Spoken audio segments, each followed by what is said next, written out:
Okay, everybody, we are back. We are going to have the after show for the Holy Koolaid and Gret Gyler. Gyler. Yeah, I got it right. Again, took me weeks to get that down. I practiced at that. And I'm not even lying. Ask Thomas. Did you stand in front of the mirror for an hour? Exactly. Full Gyler. form, just Gyler. It's an unusual name. I said, because your mom named you Smith or something, or just married somebody named Smith. But anyways, we're going to discuss the debate that just happened that really didn't take place because unfortunately I do believe very strongly there was such a disconnect between it, how the participants were using these words, and I was trying to get it back on track to at least maybe be able to continue for arguendo given the definition that Gret was using, because personally I don't have a problem with the way he was using those words, but I think Thomas did, which is fine. He's the participant, so if he's not going to agree with how Gret is using these words, then he shouldn't have the debate unless he's going to do it just for arguendo's sake. So I know Ocean has a lot to say. I know Skylar has a lot to say on this. I'm sure Ned has a lot to say on this. So we're going to take this kind of one at a time, so we kind of doesn't like. So we're going to start with Ocean. Ocean, go ahead and sure. What you were saying in the live chat, what did you think of the debate and what was going on? Well, I think that, as I was saying in the live chat, that I did burst several blood vessels. There was a lot of all caps. And as I said before the live started, was that I was actually levitating off the ground in rage. But to your point, Steve, about definitions disagreement, if there's two debaters and they disagree on a definition, that's fine that they disagree on a definition, but they need to both put forward clearly to clearly define their terms as far as how they're using it, and then have a conversation about that definition until there's an agreement on what they can use for the sake of the conversation. And that's something that didn't happen in this debate. I would agree with you on that. Yeah, I'm okay with that. Like if they disagree, fine, but they need to figure it out. And I think that with morality and with even I think there's three terms in this debate that needed to be defined, and that's objective, morality, and God. And I don't think that there was really a clear definition for any of those terms in this debate. God was the most clear because they were using the Christian God. But I'm going to disagree with you on the third one, because Gret had initially said, and the topic of the hangout was a higher being. For that very reason, he was not required to give a definition for God. But if you're going to say that it requires a higher being, what the fuck is that? Right. Well, you ask for a definition of that. That's right. A fair question. Well, they still need to define that term. Yeah, so that's why I could have gone into, some pantheistic karma sense of, but I figured that would fall under the higher being. The way that the debate went was Gret went on the defensive. The resolve is, who came up with that question, by the way? Was that Gret? It was Gret's topic idea. I actually fuck that motherfucker. He knew exactly what he was doing. Okay, so what he did was what's the actual question? It was can objective morality only exist with a higher power? Now there's that resolve is a fucking minefield, and here's the problem. First, it's establishing. In order to defeat this resolve, if he's holding the position that it can only exist with a higher power, the onus is then upon you, the person disagreeing with him, to come up with a way that objective morality can exist without a higher power, or combat that objective morality it even can exist with a higher power in the first place. Which is the way that's what I thought the debate was going to be like. The problem is that you didn't do either one of those things, and I'm not sure if you realized that that's what you needed to do in order to engage with him and put him on the actual defensive, to where that he would actually respond. Instead, throughout most of the debate, he just sat in his corner to where he could say it can only exist with a higher power, and battled you on the definitions of two terms until the whole thing fizzled out, and you wound up eventually going onto several different paths, which you, being the person who was supposed to be leading the debate against him, kept going into different side roads, and without sticking to the point. There were a few times where you brought up really good points that I thought you were going to hammer home. Math, for example, objective math, great fucking path, but you didn't stick to it. Like if you had made him try and explain where math comes from, and then try and liken that to morality, that would have been a great debate strategy. But instead, it kind of hovered of being, well, math is a thing that we can talk about from an objective sense. How does it relate to your God? He didn't answer, and then it was abandoned. Yeah, Tom, just let me ask you real quick. Do you remember when I said all somebody has to do in order to refute this argument from him is show a case of objective morality existing without it being attributed to a higher being? Remember I mentioned that? Because that's one of the horns you could have taken. As Ocean pointed out, there's two ways you could have gone. That was one of them. Okay. See, how do you do that though when your definitions of morality are completely different? That's the part of the problem, right? Because if we're going by divine command theory, I would go by his. I would have gone by his just for the fact that since he's making this argument and you're saying, okay, let's use your definitions. Let me show you a way where I can argue by using your definitions how you're not right. So here's what I would do against him as far as I would provisionally accept his definitions and say, we'll accept your definitions for the sake of having the conversation, but I want to show you what the problem with them is. And Ocean, you're saying this as a Christian.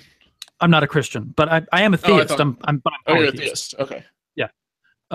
So I have multiple gods, and I'm a moral anti-realist.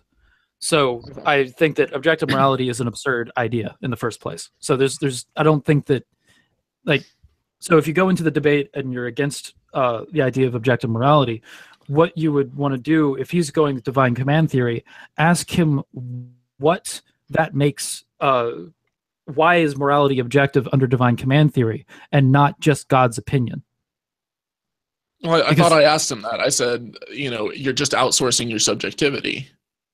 Right, but you didn't force an answer out of him. Okay. He dodged that question and then didn't address it, and no one stuck it to him. Okay. So if you need to make him explain how that means it's objective. Now, if he's going to be talking about God has interwoven morality into the universe, then he needs to demonstrate how that expresses itself in a way that is distinct from there being no objective morality. Well, and I think whenever I tried to do that, I tried to say, okay, can you give me instances? Can you give me examples of morality being objective, of it being, woven into the cosmos? Then I think both he and Steve, rightfully so, said, that's not the topic of the debate as to whether or not morality is subjective or objective. I think that you should have argued that it had everything to do with the debate. To him providing examples of showing what objective morality is, it's important to the definition. To the definition, but it didn't have to do with the topic of the discussion, because the topic was if objective morals exist, then it would be required. Right, but if the disagreement is over the definition, then he needs to be able to show. That's fine. If it's that I do agree with. But right, so that's how you would get. That's how you get into those weeds and be like, okay, now. If you're going to say that objective morality is this, I need to understand how it works because I disagree with your definition. Why is that objective? Can you show me how that works? Objective for the definition, so that we can understand the definition, and then we can move on with the point. Now, if he's going to be trying to define it in such a way that if you define objective morality with divine command theory, then of course there's no other way that it can exist other than a higher power, because there's nothing else that can divinely command other than the divine. So what the fuck is he's begging the question in his definition? So you want to choose a definition that doesn't have to do with that which is divinely commanding. Well, and one of the reasons that I ceded the point at the beginning, where if that's our definition of morality, and if that's our definition of objectivity, then I think he's right, unless I'm missing something. Because I don't know if you're, he's right, but he's begging the question. I could have gone into, the whole Euthyphro dilemma, but which for those unfamiliar with it, which in this crowd is probably very few people, but that's, is something right because God says it's right, or does God say it because it's right? And but the response that other apologists, more recent apologists, including William Lane Craig, will give is that God says it because he is right. He's the definition of good. And it's just a part of him. It's kind of fundamental to who he is and everything. And so everything pours out from that. Now, I think it's kind of a cop-out, and I think that, one, I don't believe that morality is objective. But I didn't go there because I was like, if that's, his definition of morality is that it's, whatever God dictates that comes out from God, and his definition of objectivity is it's just put into the nature of the cosmos, by God, then by definition, he's already defined his point as being the correct point. And that's why I was trying he's defined it into existence by using counteract the definition. Right? That's why we couldn't agree on the definition from the very get-go. Did you watch the video? I have a question with this thing.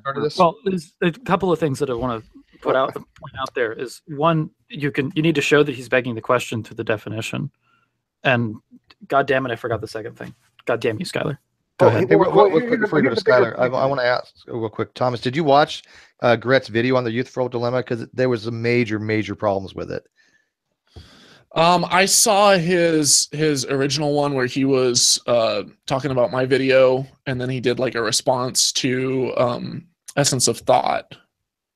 Yeah, I think that was the one, because he's basically all he was doing was asserting one horn of the dilemma, and then just saying, "Okay, the dilemma is resolved." And I'm like, that's not really how you resolve the dilemma there. Because, yeah. I remember the other thing that I wanted to say is that you would need to ask him if he's going to say that it's divine command theory. The problem with that horn of the Euthyphro dilemma, because he's taking one side of it. You don't need to bring in Euthyphro dilemma. He's already resolved it in his mind, but he's taking the divine command theory horn. But the problem with that is that then objective morality becomes arbitrary on the basis of God's opinion. It could become subjective. Yeah. Right. And so then you want to ask him, is objective morality, so either way, there's a dilemma. The way that you would ask it to have to do with debate is to say, is objective morality something to you that should be something that's arbitrary? And because under the definitions he's providing, objective morality is something that's completely arbitrary. Because there's no explanation from God as to why it is, other than it's his command. And if there is any other explanation, it violates his omnipotence. So why is it that you want to have something that's arbitrary be that which is objective? How does that figure? I think there's a big question missing here, because I just realized something you said, Thomas. My name's Gyler, by the way. It's nice to meet you, man. Nice to meet you. When you just said that you don't believe morality is objective, but you kind of agreed to an argument where you're having an argument with him about whether objective morality only exists with a higher power. So, like, if you don't believe morality is objective, it doesn't seem like the kind of argument you want to have with somebody, because then basically you just believe morals are subjective. To give you guys a little bit more of a kind of an overview of, when I was going to set up this debate, initially he asked in the chat between me and Steve if that can be the topic, is, objective morality can only exist with a higher being. And, my response to that was, hang on, let me, I'm happy to talk about the question, and I'm sure that we'll touch on it a bit, but I would prefer if it was more on the nature of morality and how we can tell right from wrong. But then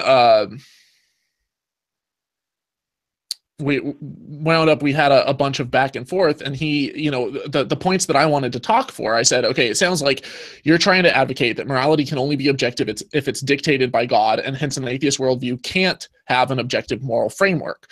And that 2, morality is objective. 3, God exists. 4, objective morality is better than subjective morality. And 5, because atheists lack an objective moral standard, their moral framework is inherently worse. And my response, or my position, was the exact opposite on all of those. But when I brought that up, he said that he wasn't advocating for 2 through 5, and even said that that morality was objective. Mm-hmm. That's exactly what transpired, right? He said, I don't think I can prove 2. And then he said, 4, objective morality is better than subjective morality. He took kind of a stance where he said, I agree with, sort of. And then he said that he agreed with 5, that there is an absolute, because atheists lack an objective moral standard, their moral framework is inherently worse. And so I wanted to push out and touch on those topics. And I said, because he was really only firm on the first one, I'm like, okay, as long as we can kind of branch out and maybe have that as a starting point and see where we go. But then when I showed up, and I don't want to say this to slight Gret, but I thought that we were going to have a couple of hours on this, and that we would kind of branch into these other topics. But then an hour is not very long, is it? Yeah. No, it goes by quick, especially in this kind of this format. Yeah, these conversations. It's true. That's why we have after shows. I would say that proving the way that the question was worded, there should be no conversation about proving one thing or another. He's talking about is the way that the question is worded. We're talking specifically about possibilities. So, is it possible for there to be objective morality without a higher power? And what you would want to do as an atheist is run something like Sam Harris's Moral Landscape. Yeah. One thing that I would like to get or clear, say that objective morality from the divine command theory perspective. But you base is it in a absurd. humanistic point of view. Yeah, you either go Right. humanist or you go morality. Objective morality is absurd as a concept. Yeah, and you don't even have to prove that to be the are we case. talking Hang on one about second. objective Thomas, you don't even have morality to prove that to be the case. You only have to come up with something along those lines to show that an objective morality system could exist, and if it did, then you wouldn't need a God for it. That's all you had to do to disarm his argument. You could even say that because that morality could be interwoven into the universe through sheer randomness of the creation or of the Big Bang. I thought To that's say that what- morality is part of the universe regardless of whether or not a God is involved at all. I thought that's kind of what I was doing. But you didn't stick to it. Okay. You're sort of going down that path. Didn't get him to be like, oh, and a lot of that had to do with his idea of objective morality having to do directly with the God. I think that what you guys needed to do was both of you agree that objective just means independent of human minds or independent of minds in general. Exactly. Are we talking that's what I was about trying to go for. objective Not or are we argument. talking about universal morality? Because objective morality can demonstrably exist outside, without a God, without anything supernatural. The question was about objective. Yeah, I think most of us. I mean, you guys can speak for yourselves. I accept the definition of objective morality being mind independent. Now, I understand there's many other ways you can truth apt and other things you can look at, but I am fine if somebody says, "Look, I'm just going to argue for objective morality from a point that it is true, regardless of the dependency of a mind to believe it's true or not, or to think it's true. It doesn't matter." That's how I'm looking at it. Do you guys kind of accept that as a definition? Ned, especially, you're really, pretty well versed in this topic. You debate this topic a lot. Would you accept that as a definition, Ned? Yeah, I mean, and that's actually where I would try to, I guess, corner him in that if it is mind independent, I mean, there's a couple ways I'd go with him. Number one, if it's mind independent but it's dependent on a mind, namely the mind of God, then how is it mind independent? It collapses under its own weight as soon as he defines it in that way. He can't, again, using that own definition against him, I don't see how he could stand on that. Right. I think that he might want to say human minds instead. He would have to narrow the parameter after that point. Well, then it's conditionally It's conditional. objective. Yeah, it's not universally objective at that point. And by the way, negation P. Have you met Holy Koolaid before, Ned? I don't know, Ned is negation Thomas. P. I don't know if I go by Ned, by the way, man. I don't know if we've met before or not. But You have a channel? yeah. I've been around a long time, but He debated Kent Hovind not too long ago. What's your channel called? negation of P. Okay. It's funny because I just recently had a conversation with Gret on my channel about a week ago. So, like, I kind of understood because he kind of said something, and this isn't bad talking him or anything. I think it was just a mix in the confusion of the conversation. Is that Gret said something about God creating an objective standard, but that's not really what he believes because he basically believes it's part of God's nature. And I think this is where it gets tricky when you guys were having the conversation between each other. Is like you kept going by your definition of morality, which was basically based on harm, which is fine. It's an objective definition of morality, and he kept going back to basically being God's nature. So I think what happened is you guys just kept talking past each other when you guys would talk about morality, and I really think that's the thing with the key to talking with at least any kind of Christian who believes in this type of morality is clearly defined, because he doesn't really just mean mind independent. Like, I think he purposely chose this kind of debate topic because he could get away with not having to argue for the Christian gods, the actual type of objective morality that he believes in, right? Like, he can actually just almost take a secular position on morality and have this conversation. Yeah, the resolve, the way that it was worded, is weighted heavily in his favor. Like, if he were debating me, I would be contesting the resolve pretty quickly. It's like, no, I'm not debating that. That's handing to him. Well, but I did. Yeah, Did you? think. Did you contest the resolve? In the Twitter chat, I wanted a completely different debate topic. All right. Well, then you shouldn't have shown up. But then agreed to have this as kind of the starter, but I wanted a broader topic on morality. Because I think that there's ways of handling this, the way this resolve is handled, which is the two strategies that I pointed out earlier. But when you get into a definition rut like that, the whole debate is going to crash and burn, as it did. And what wound up happening is that it was obvious that the debate was crashing and burning at about the 20-minute to half-hour mark, and then the rest of it was basically you guys swinging at each other. Well, even in the Twitter chat, I specifically stated that my position was that objective moral frameworks exist independent of a God. And as soon as the debate started, he just said, I agree with you on that, but that he wasn't talking about frameworks. He was talking about something woven into the cosmos, which is completely different. Well, and see, and that's the thing that he got away with in this is like when he said woven, he didn't really mean like woven into the cosmos. It really, once again, just came down to he was talking about it's in God's nature, right? And then God created the universe and everything, and the universe lives by the laws of God, basically. And I think because we didn't get to that point where it's like, I mean, it should have been on Gret, in my opinion, to have to, like, he's the one claiming that the only way objective morality can exist if there's a higher power. Like, it should have been on him to demonstrate that, right? Like, Gret never at any point, and I think it's, partly on you, Thomas, a little bit, is that, like, he was never pushed to, right? Like, I would have been immediately on him, like, okay, you're saying that I need to understand why you believe this. So what's your argument?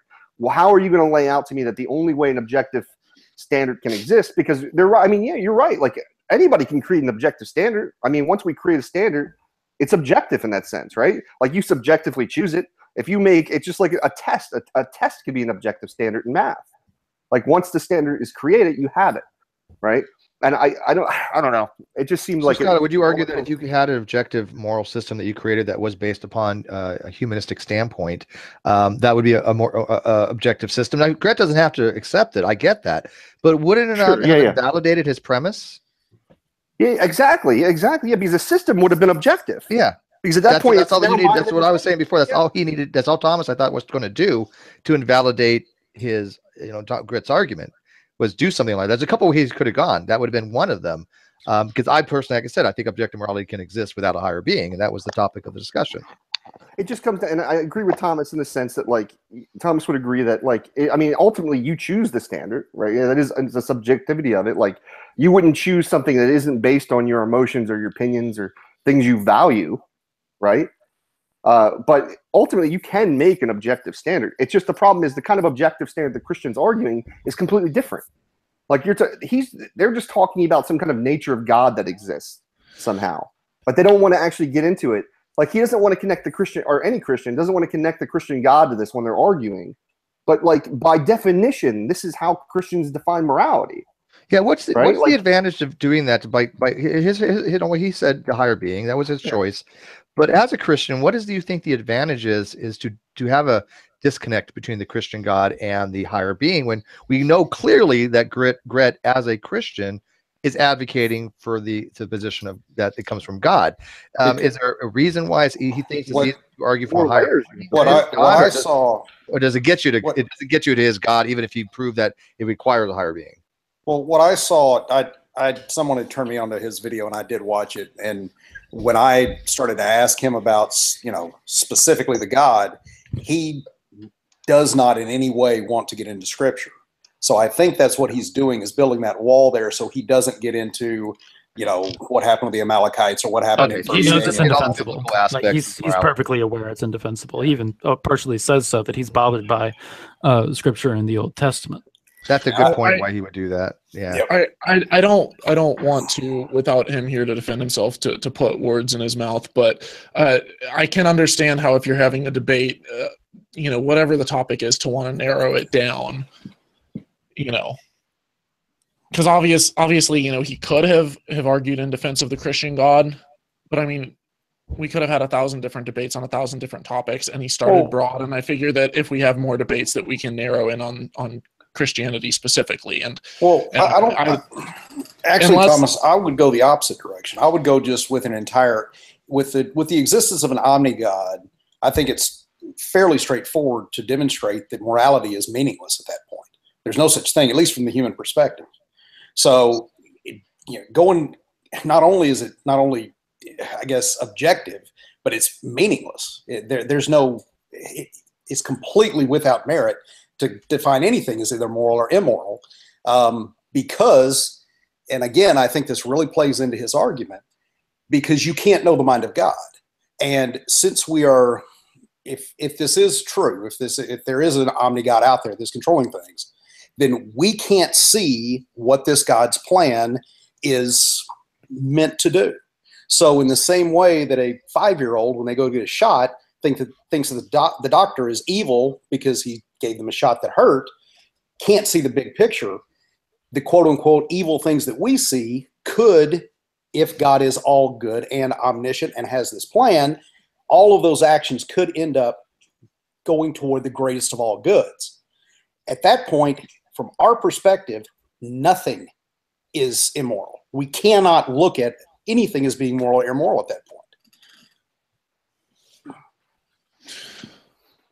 Well, in addition to that, if it's not, like Steve was saying, within a humanistic framework, then who cares? If it's a moral framework that creates the best possible world and situation for reptilians, then why should we give a fuck about morality?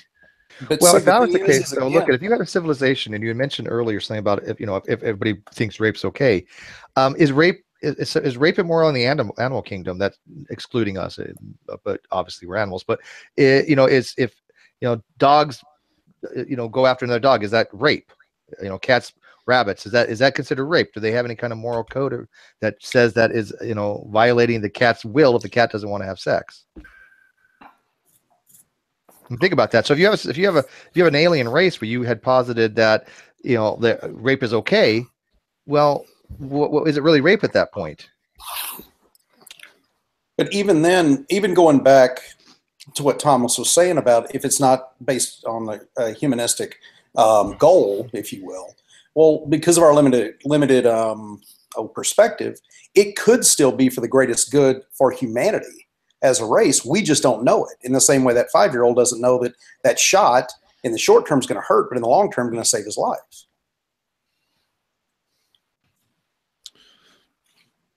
Steve, you mentioned earlier, you said all I would have to do would be to narrow it down to a humanistic framework. Mm-hmm. How is that different than me narrowing it down to a utilitarian framework that maximizes human well-being? You could.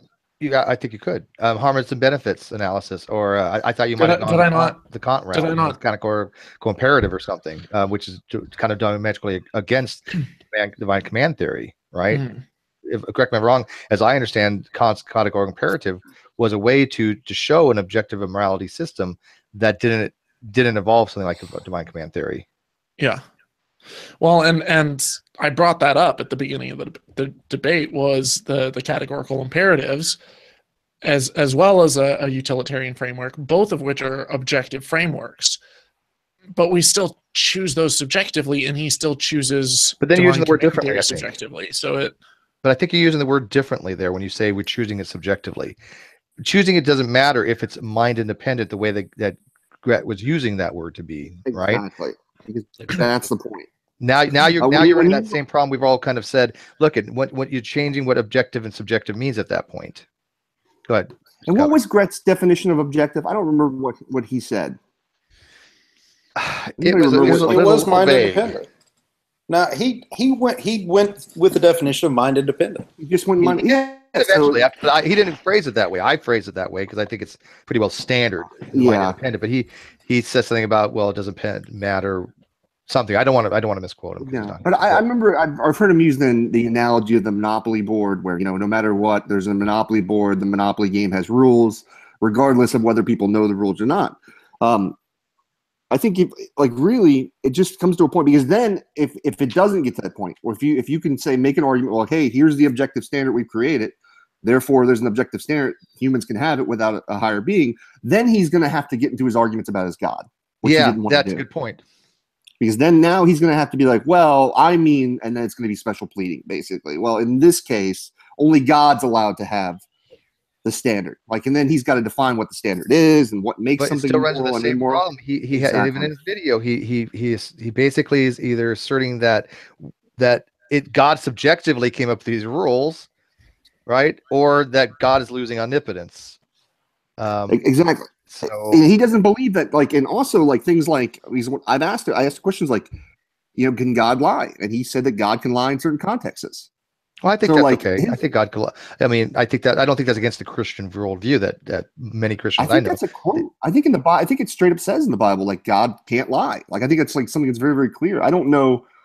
I mean, it's certainly a contradiction within it. I'll have to look up the scripture, but I'm almost 99% positive it says God. It straight up says God can't lie. I know he could be deceptive, right? Yeah. He lied to Abraham when he said he wanted him to kill his son. That's an outright lie. That's not just a deception. He's a dirty, dirty liar. I think we're coming to the conclusion that God is Jewish. This is why I do tend to stay away from the whole objective morality and subjective morality discussions, because they're so nuanced. There's so much information that has to go into a backstory to understand these terms correctly that I don't have the background to do, right? So I just let other people kind of hash it out. But I don't think it's a very simple subject. I think it's probably one of the most complicated subjects in philosophy, next to probably something like modal realism, which I'll never wrap my head around. No matter how many times Nikola Tesla talks to me about it, I'm done. It's not going to happen. I don't like modal realism. Yeah, I forget it. I will forever be ignorant of modal logic and modal anti-realism and stuff. It gets even more confusing when you start considering logically impossible worlds as potentially existing. Yeah, it's confusing. Yeah. But anyway, that's a separate topic. But I guess I'll ask Nicole later, since Steve doesn't want to get a headache.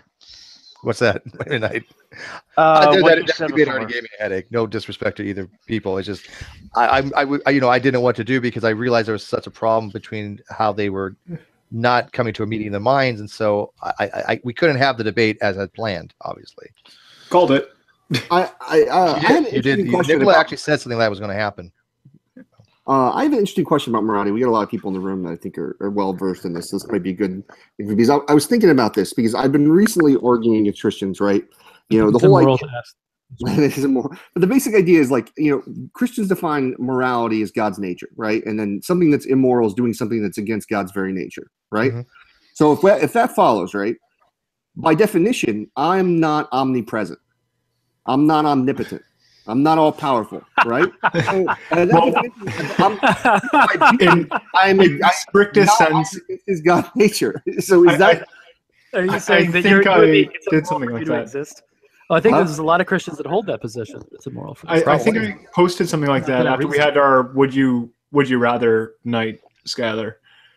I posted something on one of your pages a while back, which was that Veckel was arguing that anything that was just ontologically inconsistent with God was necessarily immoral. Exactly. And it was, okay, God is immaterial.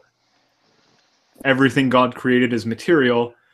God said his creation was good. There's a contradiction. Exactly. This is where I was getting into this lying thing, because if it's against God's nature to lie, how can God lie, right? But we see in Scripture that he doesn't. Yeah, aren't there sections in the script in the Bible where he does lie and he gets other people to lie? Like, I don't know. I heard something like that, right? Well, that he certainly lies. I mean, Jesus. They could always argue that God can't lie because it's for a greater good. Yeah, well, either way, like if he can't lie, but that's not a lie. Then it's for the greater good. Well, no, I mean, lie. No, I mean, I think it is. I'll probably never believe. Yeah, I'll probably never believe in God. I don't know. As somebody has used before, look at, if I lie to you to get you to a birthday party, is that a lie to you? Yes, I lied to you, but am I a liar? No, because there's a greater good. But if there's a difference between the Bible saying, can God lie, or is God a liar? I think it says God is not a liar. What if I have a heart attack at the birthday party? In that case, I'm not a liar by telling you, I'm taking you somewhere, but it's really for a surprise. Well, it's not really about whether or not he lies. It's about whether or not God has an honest nature. If I do a deception against you to get you away from the area so that people can plan the surprise party for you, you wouldn't call me a liar for doing that. No. And you wouldn't say that I was dishonest for doing it, even though, yes, I did deceive you. It's just, it wasn't self-interested. Right. And when somebody is dishonest, it often is described to. What if you something that is if you deceive self-interested. them so that they can go and see a distraction, and there is yet no distraction once they get there, so you have to turn around and go back? Is that? Are you lying to? I think you're describing the plot of a Big Bang Theory episode. I think that is probably a Big Thomas, Bang. you kind of Wait, getting you are you getting some out of all Either this? that or it's friends. Thomas, What'd you ask? are you getting something productive out of this after hangout? Oh yeah, the first. No, he's bit, not learning in the then it went slightest. off on Big Bang Theory and birthday plots. Well, I got it. So is that the part that you're learning from, or did you learn talking from the about first bit of gravity? the I didn't hangout? understand that one, but that's okay. I was just going to bring up that even atheists. First of all, let me introduce myself. I'm actually my name is David, and I have a channel named Booleanator, and I'm a subscriber of yours, and I also subscribe to Rationality Rules and Cosmic Skeptic. And the reason I bring them up is they did a collab a couple months ago, or was it last year? I forget which, but they were talking about Sam Harris's books, and one of them was the Moral Landscape, and that is exactly about objective morality. And there are atheists that believe. I believe Sam Harris is one of them. Sides with him on that. He actually agrees with Sam Harris that there is objective morality. Right. Alex, Cosmic Skeptic, disagrees. Doesn't. Right. Disagrees with that. Right. But that was a great video, and I complimented both of them on that. I thought Rational Rules did a wonderful job. Well, they both make really good points in the video too. So I mean, I know you, Holy Koolaid, do watch both of them, I believe. So I don't know if you've seen that video or not. I did see that one. I've done collaborations with both of them. I disagree with Sam Harris because I don't like Sam Harris. Well, you're a dirty polytheist, Ocean, so your opinion doesn't matter. I disagree with Sam Harris on ethics, and I also don't like Sam Harris. But my disagreement with him on ethics has nothing to do with my not liking him as a person. My disagreement with him is solely based that I don't like his face. He has a very punchable face. It's like 217% punchable. It's great. It's not every time I see him talk, I'm just like, good Lord, I want to hit you. It's not his fault that he looks like Ben Stiller. He does look. I guess that's the reason. Isn't You're right. He does look like Ben Stiller. He looks like a smug version of Ben Stiller, which is really bad because Ben Stiller's pretty smug. Okay, before we go further, Pew, I gotta know what's the story. I gotta know. This is driving me nuts. Every time, yeah, I'm troll hunting. That's my kill count. Oh, okay. Yeah, I noticed that. Yeah, there has been a map. There's been 12 kills in the chat. Just since this hangout started. This is hangout. Yeah. Yes. Watch the chat, my guys. Well, so if I troll the chat, will I get sniped? Of course. Oh yeah, you want to see how quick I am, motherfucker? He's getting good at it. A lot of practice today. We the word dog. He's out. He's done. Oh well, yeah. All it takes is the word dog. I was worried because I was going to message you earlier, Pew, that my sister's dog is pregnant. See, dude, you actually modified my wording on something because I was going to say that I thought that Kool-Aid screwed the pooch on this debate, but I was like, no, I'm going to get banned. Yeah, that's awesome. Well, that's what the trolls like. I wonder if it was the same one, just with different accounts, or if it was just, I don't know. Kool-Aid message deleted by view. Dragnet Silvis is courting disaster as well. Look at that. Does that make it number 13, the Holy Koolaid? Wait, did he delete my comment? Yeah, he did. Yeah, he did. Of course. And we got to upgrade the number up here. Yeah. But he's not a troll. It's like Pew's sitting there in the fucking chat going pew pew pew pew.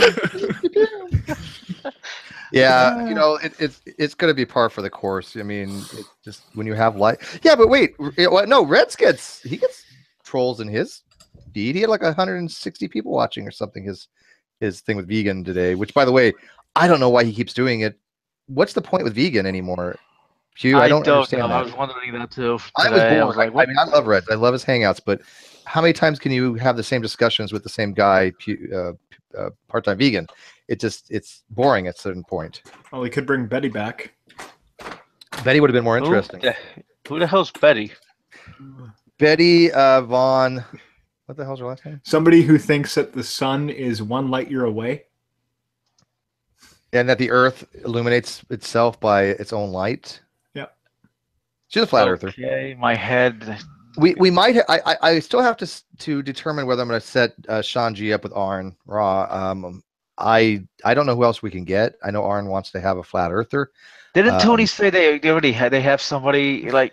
Or was that someone else? It's fell through. Are you familiar You should with claim your rhetoric and inheritance. discourse, Steve? No, Are you it's not familiar claiming with inheritance. rhetoric and discourse? Yeah, I know rhetoric and discourse. Sure.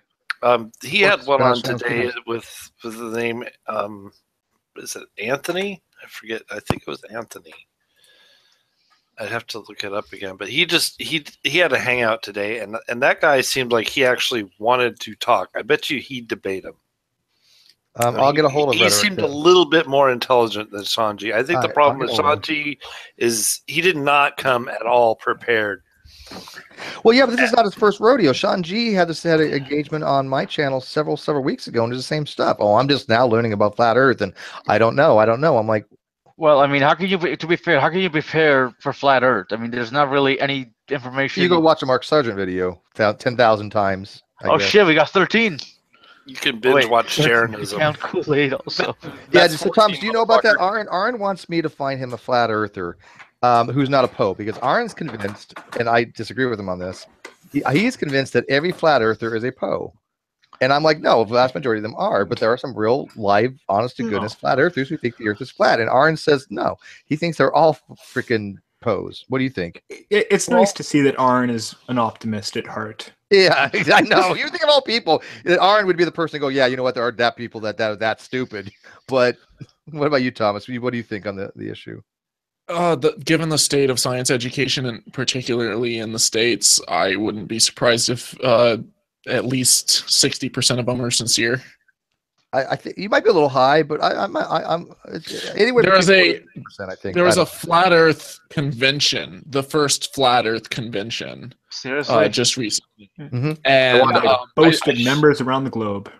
And I'm pretty sure that it sold out. Okay, hundreds of you want me to tickets as well as want me to online leave so streaming. Red, come on. Sorry, I don't care. Red could wait his turn like any other bitch that wants to get in here. Who's doing that? Oh shit! Wait, who did you know? I fucking love you. I'm just letting people know that there has been an achievement unlocked by Pew. Oh, God. By the way, when people were asking in the debate who won the debate, I just said in the debate, I won. No, I think that's the case. I would say, what debate? There was no debate. It was two people trying to come to terms from very different. I think It was two people who couldn't establish what the topic was that they would be debating. Yeah. Collectively, dogs won the debate. And I agree with both of them, but I disagree with both of them. And it's kind of disconcerting, because Gret actually has some valid things that he says. I think his conclusions are clearly wrong, but he's not like he's completely inept at the subject. I think he makes No. I think point. that he's really good at the subject, and that's the reason why the resolve was what it was. Possibly. I think he may have manipulated that title to best benefit. There's no doubt. So I could definitely see that, but I'm not came into into the debate. That would take some really good wherewithal to do that. Defense. It's easy to word a resolve so that you can win. Well, that's he's a smart guy. So I used to do competitive debate. Competitive debate. One of the first thing that we would debate over is what the fucking resolve is. And make sure that it's clearly laid out so that it's a equal playing field and everybody's got a strategy. Yeah, well, there's definitely. I'm the first person to admit there's some titles that I just kind of go, okay, it's workable, but not really the best possible title, or I think give somebody an advantage, because a lot of people are going into this going, oh, this is already lost. Gret can't make his case, and I was thinking, okay, yeah, actually, all you do have to do is show an objective moral system that doesn't require a higher being. But that obviously didn't happen because of the disconnect. But I do think that he did kind of think that the way he was wording it definitely gave him an advantage. I think I have to agree with you on that notion. But I think you could go the other way and let him have that and let him hang himself, because there's so many traps with that. Yeah, I agree with you. Let him run with it. Another way that you could just run with it is just say, okay, it can only exist with a higher being. Great.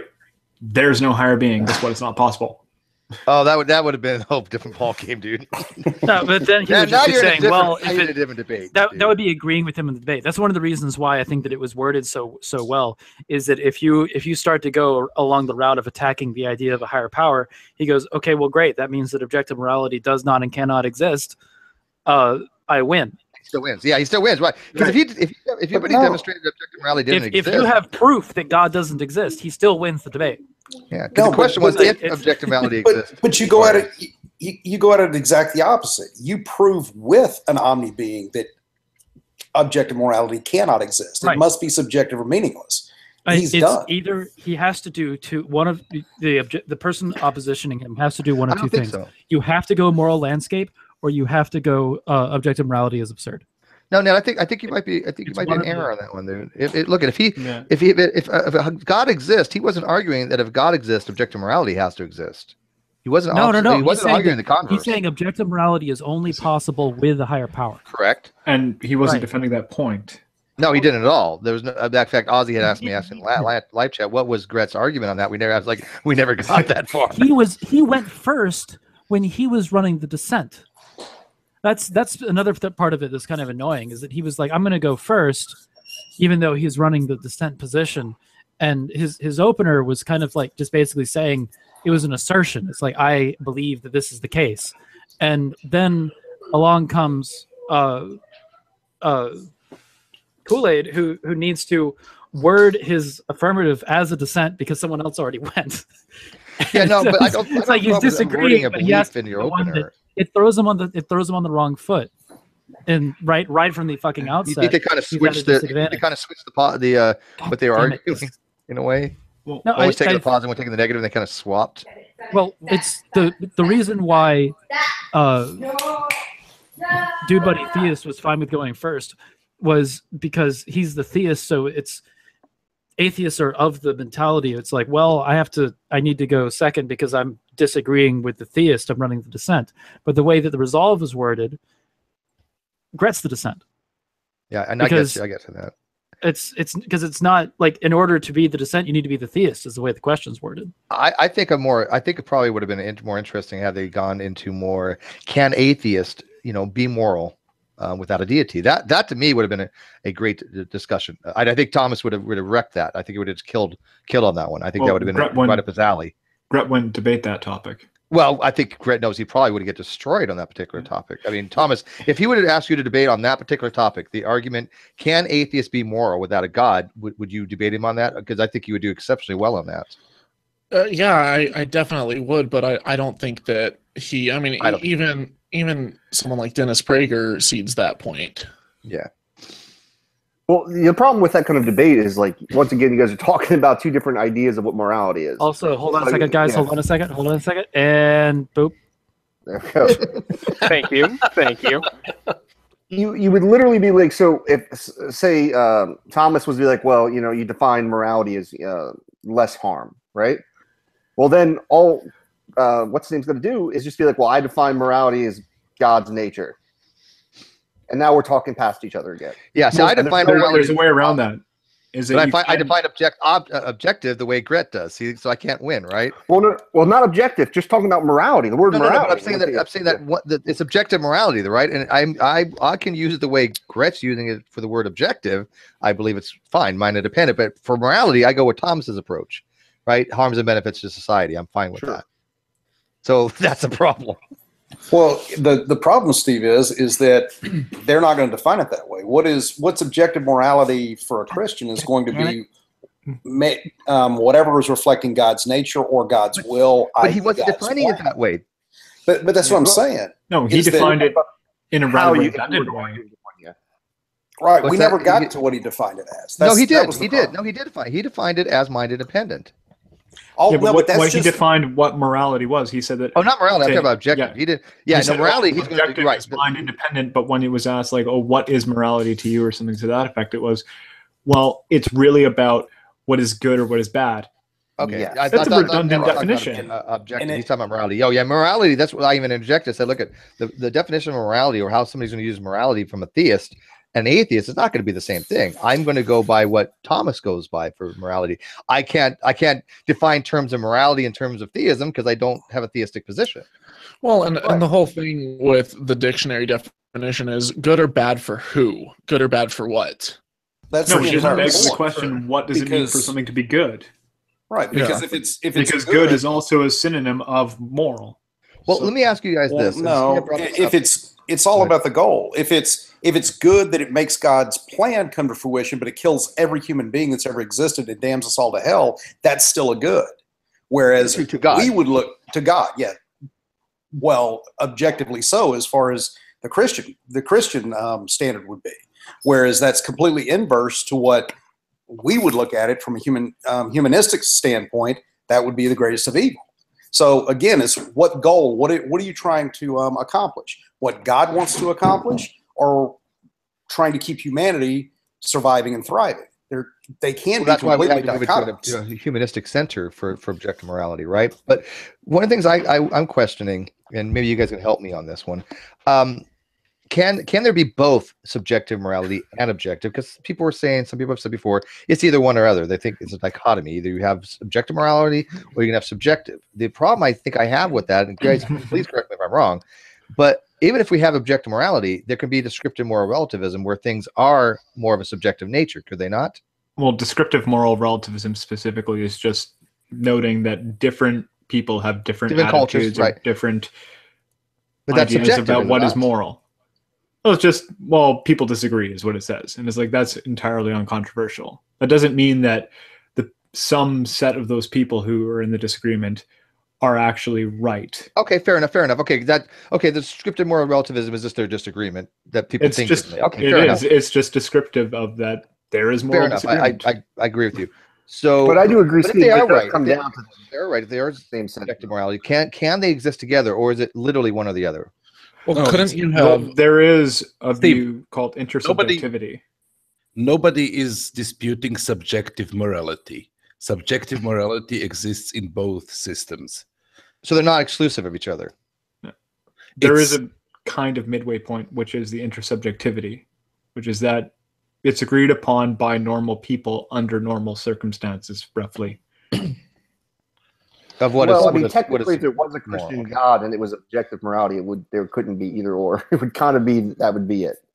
Well, I guess you could still make up your own morality. I was trying to show at the beginning of the debate, that because morality is like a spectrum, you might have murder on one end and raising a healthy family on the other end, but everything in between, like that might be objective. One is, objectively good for well-being and the other is not. But where along that point, your bell curve shifts as to, is it okay to have IVF? Is it okay to have abortion? What about infanticide? What about, killing a 4-year-old kid? People have different definitions on that line of, some people would say it's not even okay to use, condoms or birth control. That's subjective. But I think the overall framework of, we're trying to have well-being for society is objective. It's just a subjectivity in how we measure it. This is why I don't like the words objective and subjective. Yeah, there's a lot of confusion involved in them, and this is why I really wanted people to define their terms here, because there's so much ambiguity of how people are using these terms. Better than the word predicated. Why? Hey, Reds. Hey, you haven't said a word. Yay! Maybe because I sound like shit because I'm talking through a shitty mic. Yeah, that's pretty Oh, canon. yeah, that. Wait, Reds, are you the one that did the flat Earth takedown of the? Which one? Of everyone?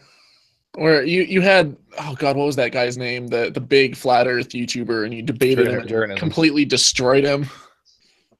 Well, there's a few of them that I've talked to, so yeah, you're gonna have to kind of narrow it down. Jeranism? Oh, Jism, yeah.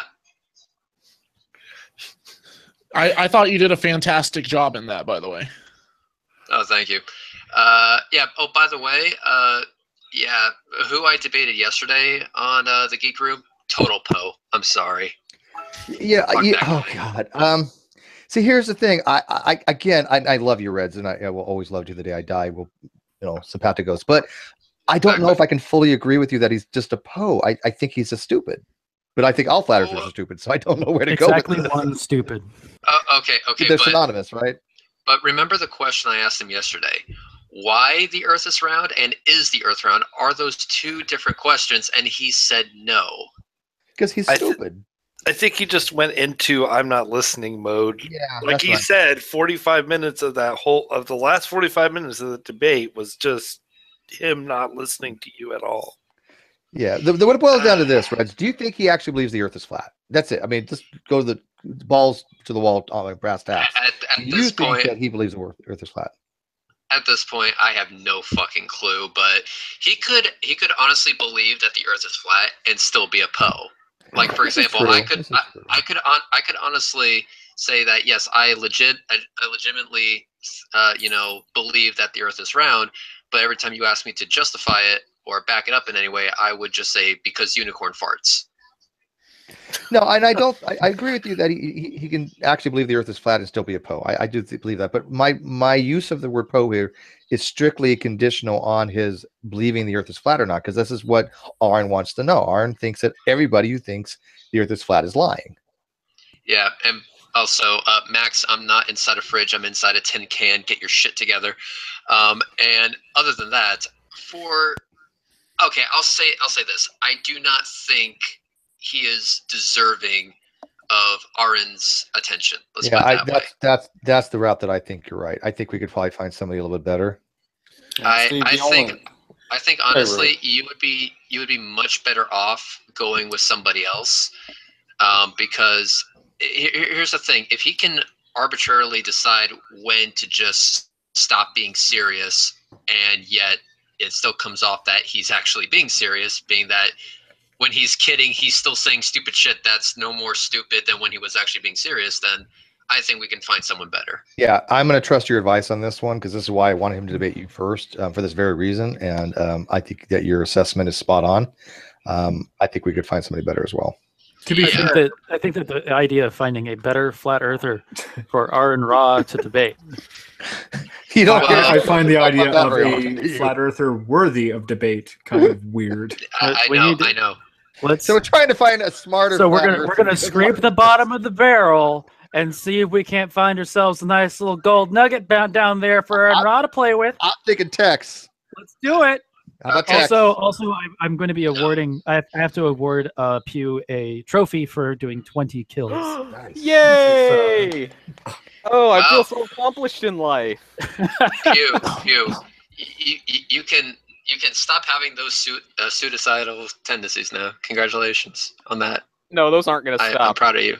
Those aren't going to stop. Okay. Those don't stop on their own. Those only stop with a bullet. But I'm making fun of the meantime. You know. There we go. Also, at least it's a murder suicide. Just a really shitty layover.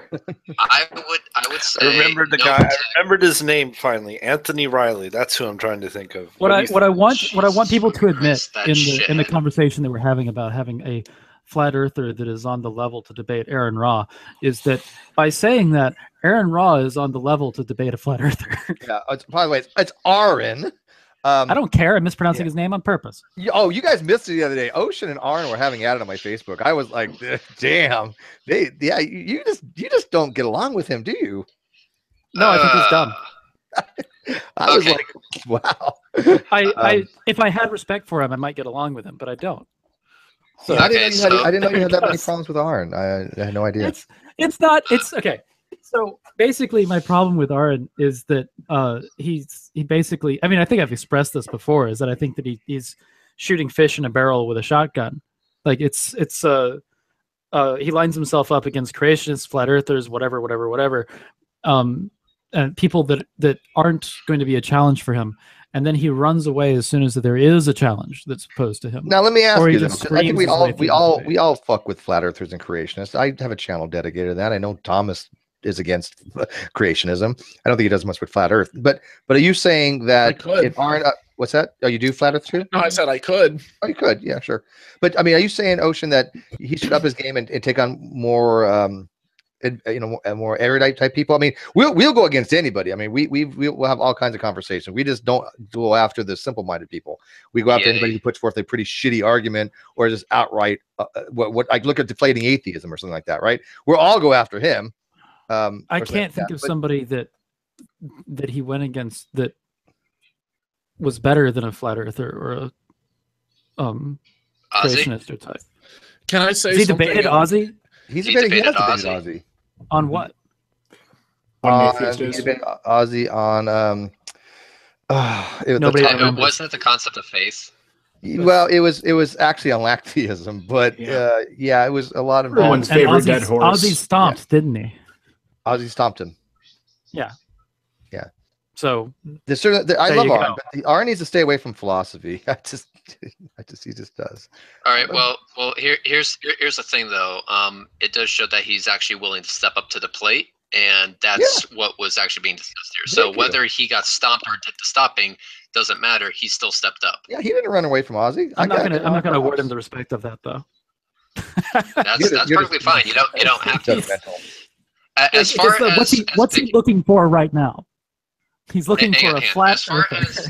As far as picking a flat earther, you see, that's actually really complicated. The reason being is because flat earthers will spew all kinds of bullshit in their echo chambers. But the moment you challenge them to an actual structured, moderated debate where they have to back up their bullshit, they tuck their tails and fuck right off at the speed of sound, never be seen from or heard from again. That's why Jeranism fucked right off as quickly as he did. And that's why fucking Mark Sargent blocked me as soon as I challenged him. Well, Mark Sargent, he's the one that actually hosted that or did that whole flat Earth thing conference. But what's going on with Jism? I mean, is Jism even on the scene anymore, or is he kind of just? Oh no, he was actually one of the main people to speak at the conference. Oh, was he? I only watched parts of it. Well, here's the thing though. Marvel. With Jism, the problem with Jism is that.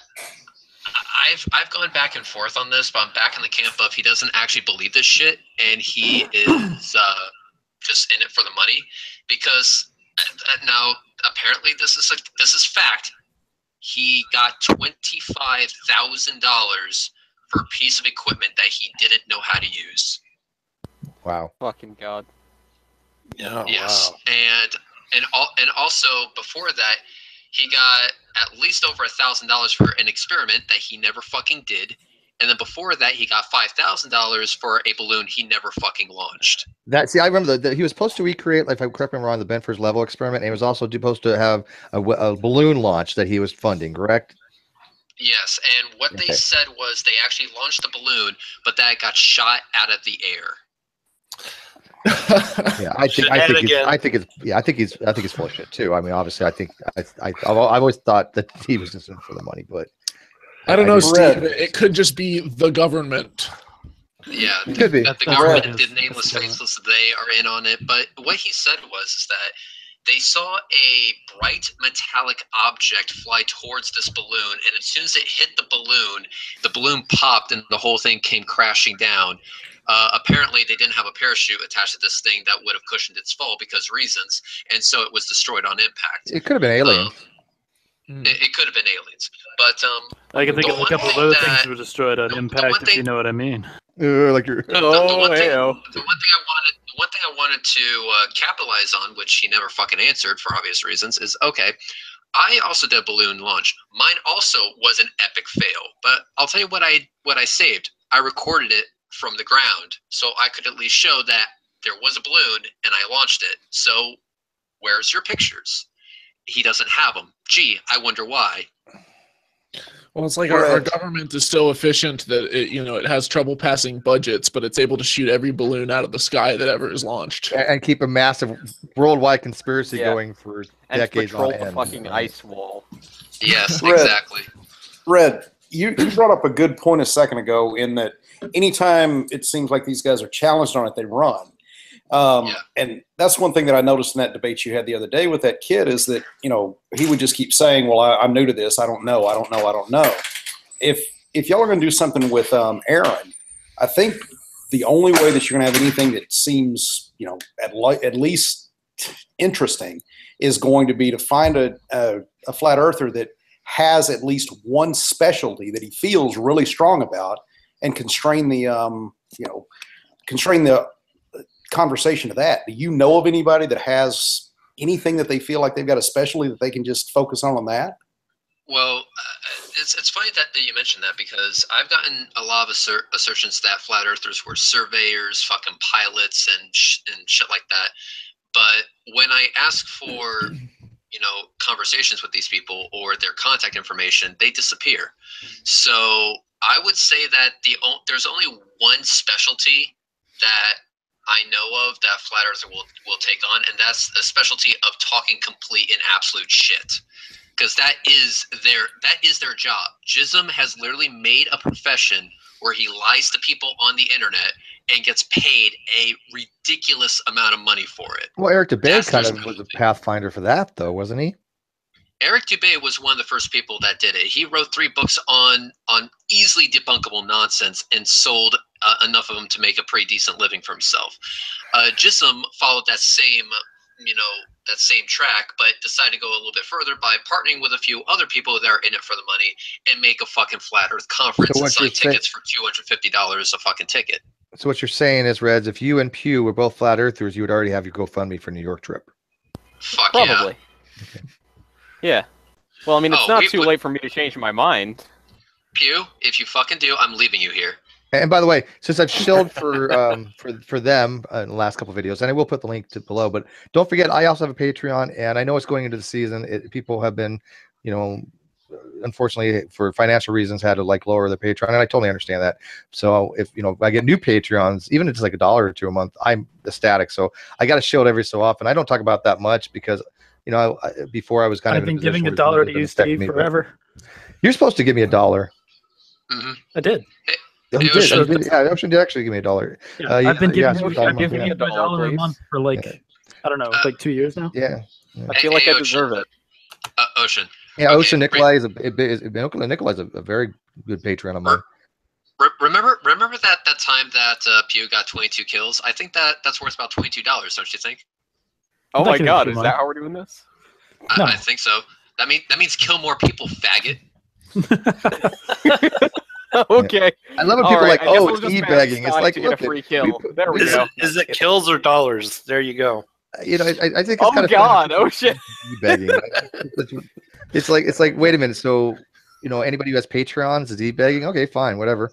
We're allowed to Patreon for our channels. I mean, I don't see the problem with that. Yeah, that's. I like how Steve's Hangout has suddenly come I wouldn't be a Twitch stream now.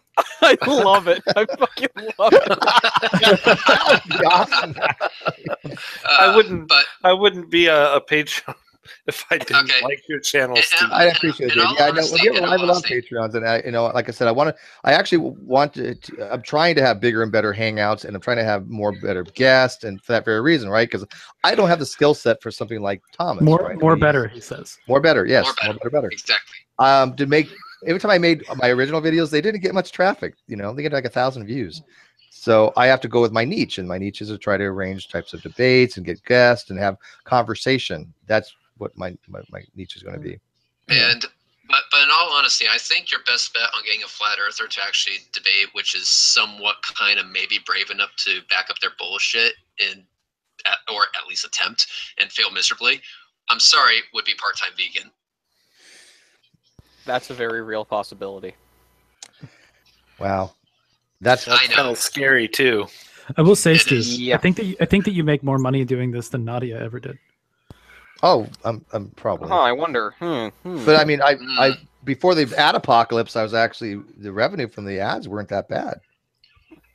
What was the revenue from the ads? When I found out that was a thing, it was when I was on a hangout with Nadia. Nadia just stopped the hangout and said, "Hang on, I want a pizza," and then went right back to talking. And then a fucking pizza shut up. I'm like, okay, how the fuck did you do that? Because it wasn't live. It was live. It was live. Yeah. Yeah, I was before the ad apocalypse. I would get days where I had like $6-7 a day. No, that's pretty sweet. Yeah, I think I had 11. Yeah. Now it's like 2, sometimes 3. Oh well, that's like a severe reduction. Oh yeah, the ad apocalypse have hurt everybody. I mean, I don't want to, like put Thomas on the spot, but Thomas, have you felt the? Oh yeah, I had so my ad revenue is, I think I have about 2.25 million views on my channel right now, and for a while it was like I was making not anywhere near close to enough to live on, but coupled with Patreon, it was like, okay, I can see how this could grow into something. And then I hit a point where I think it was like 2 months ago was like the first month where I didn't even make enough to get a payout. Because like YouTube has a threshold, $100 threshold, where if you make less than $100 worth of ads, then they won't pay you anything. And I didn't hit that point just because the adpocalypse happened, and then the mass demonetization happened, and then like I don't know if I'm shadow banned right now, but my videos are getting a fraction of the view count that they used to. That's across the board. I'll tell you, I don't know what's the algorithm. I don't know if it was pushing, but I've noticed I had a pretty significant drop, but other people had even a bigger drop. I've noticed people that would get 10,000 views as soon as they put out a video. Probably get 2,000 now. And they're demonetizing for a while there. Sense too, like they demonetized Thunderfoot's science video. It's like it's a science video because it had the word naked in it. Yeah, the word naked in it. Yeah. It was like naked eye, mind you. It was talking about looking at something with the naked eye. The thing that I always found stupid about the whole ad apocalypse thing was they were saying, "Oh, these videos aren't advertiser friendly," and a week before that they did that, there was an ad by some burger joint where they were advertising something called the Threesome Burger. And their commercial was 3 scantily clad blonde models walking up and posing suggestively. Well, here's the thing, though. You got to remember, it's limited or no ads. There have been videos that are limited that still get some ads on there. There are actually. Yeah, it's not completely no. It's limited. It's yellow. It's not like there's no advertisement on some of them. I can have a video that's limited or no ads, and it could have theoretically an ad on it. So. I mean, I could actually start doing that. I mean, I could actually start doing that, but I'm just wondering if, it would just be a waste of time. I mean, my last video got, I don't know, currently it's up to 106,000 views, and then the one I just now uploaded is up to 30,000 views. But if I were to actually put ads on this, would they have a problem because I say the word fuck in there? Well, the problem you're going to run into... Shout out to Godless Girl, who's been making... We're going to eventually talk about that. But the problem you're going to run into is the only reason why I even get anything anymore is I have so many videos that there's a residual, right? Yeah. I bet when you have 550 videos and you only get a few pennies a day off, it adds up to me, because what to me is not the same for you, right? If I can get $100 off my ad revenue a month, I'm ecstatic, because that's a significant part of my rent. I live off that. I have no other income. $100 is somebody who might have a lot of money. That's nothing, right? That's piss test change. So it's all relative, right? To me, I'm happy if I get that threshold that Thomas is talking about, right? If I'm like, okay, shit, $110. Yes, I made the threshold. That's what I'm going for. That's my goal. Let's make that threshold.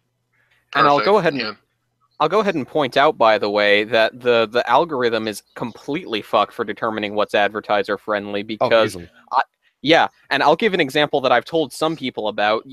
People who follow me may know that I have had a video out fairly recently called G-Man Faps for 10 hours. And that's not demonetized. I watched it for 10 hours. I have not been the same since.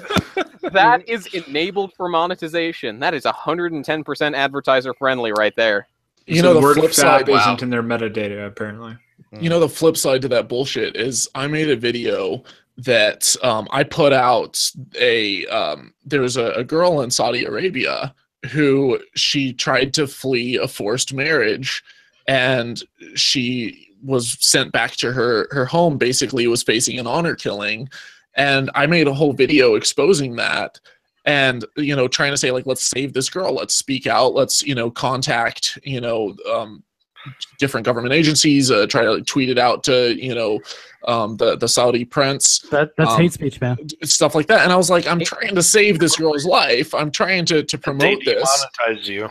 And here's the shittiest part about it is it was trending on Reddit. It went up almost to, I think it got like 25,000 views from Reddit. And you know, so it was sharing there. Normally in the past, like back before YouTube changed everything up, if I had a video that had even a fraction of that, if it brought in a few thousand views from outside and it had, you know, mostly upvotes and a lot of comments, a lot of shares, a lot of interaction, then YouTube would see that there was traction there and it would start to promote the shit out of that video. And that's how all of my viral videos took off, was somebody, you know, there was some blog article, there was, it started ranking on Twitter, or not Twitter, Reddit, and people were engaging and sharing it a lot.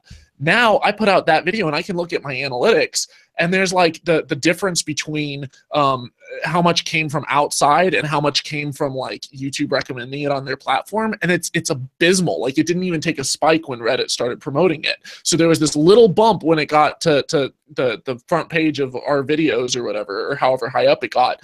And then as soon as it dropped off Reddit's radar, then YouTube just completely stopped. So how much of a slash do you think you've taken across the board? I would say that my view count on my videos is probably half it was before. I think because I've been covering Islam in my last few videos, I'm probably at a third. Okay. Also, holy Koolaid, YouTube can't fucking stop me from this. You just got yourself a subscriber, good sir. Yay. Oh yeah, you guys, yeah. Be sure to hit that bell icon. You haven't really subbed to him yet. We just had a debate where I put the link in the video description. Go sub to Holy Koolaid. It is one of the best channels out there. I really love it.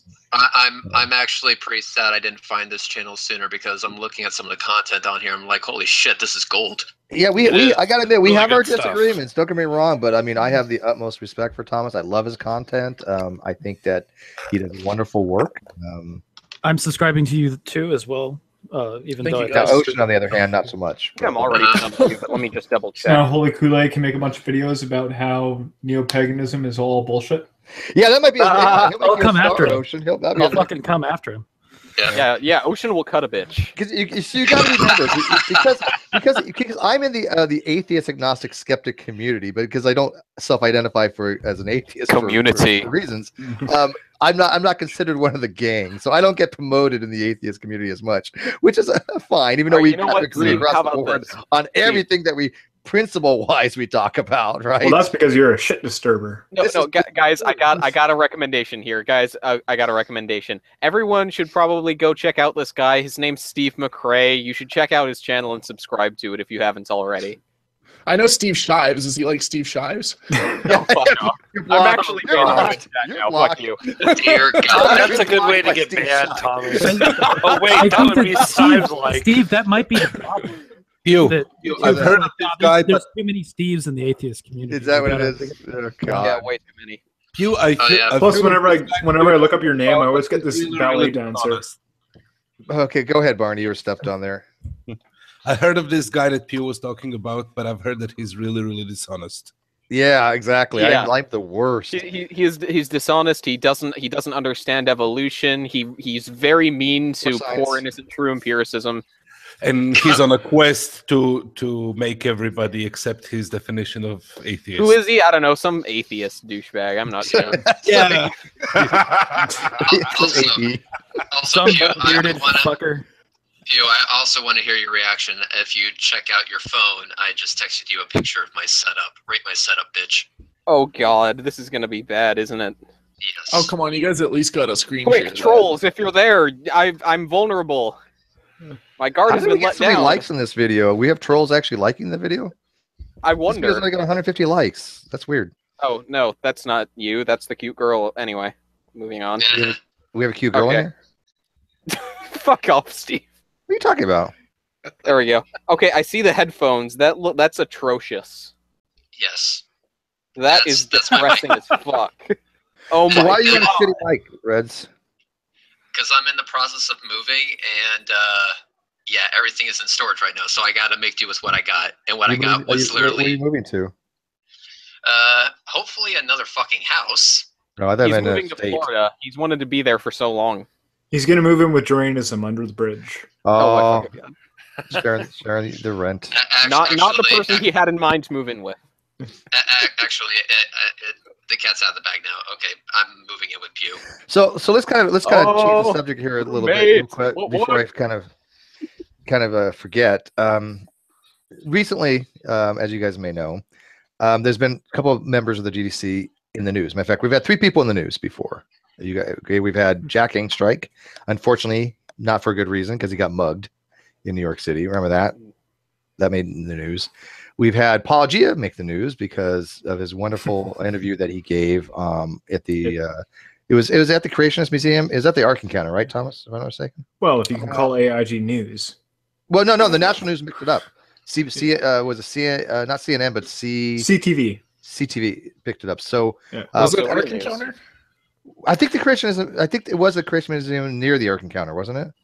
Oh yeah, those are 2 separate things. There's the Creationism Museum and the Ark Encounter. I'm surprised that Paul hasn't gone to Ian Dubey's Creation Museum in Newfoundland.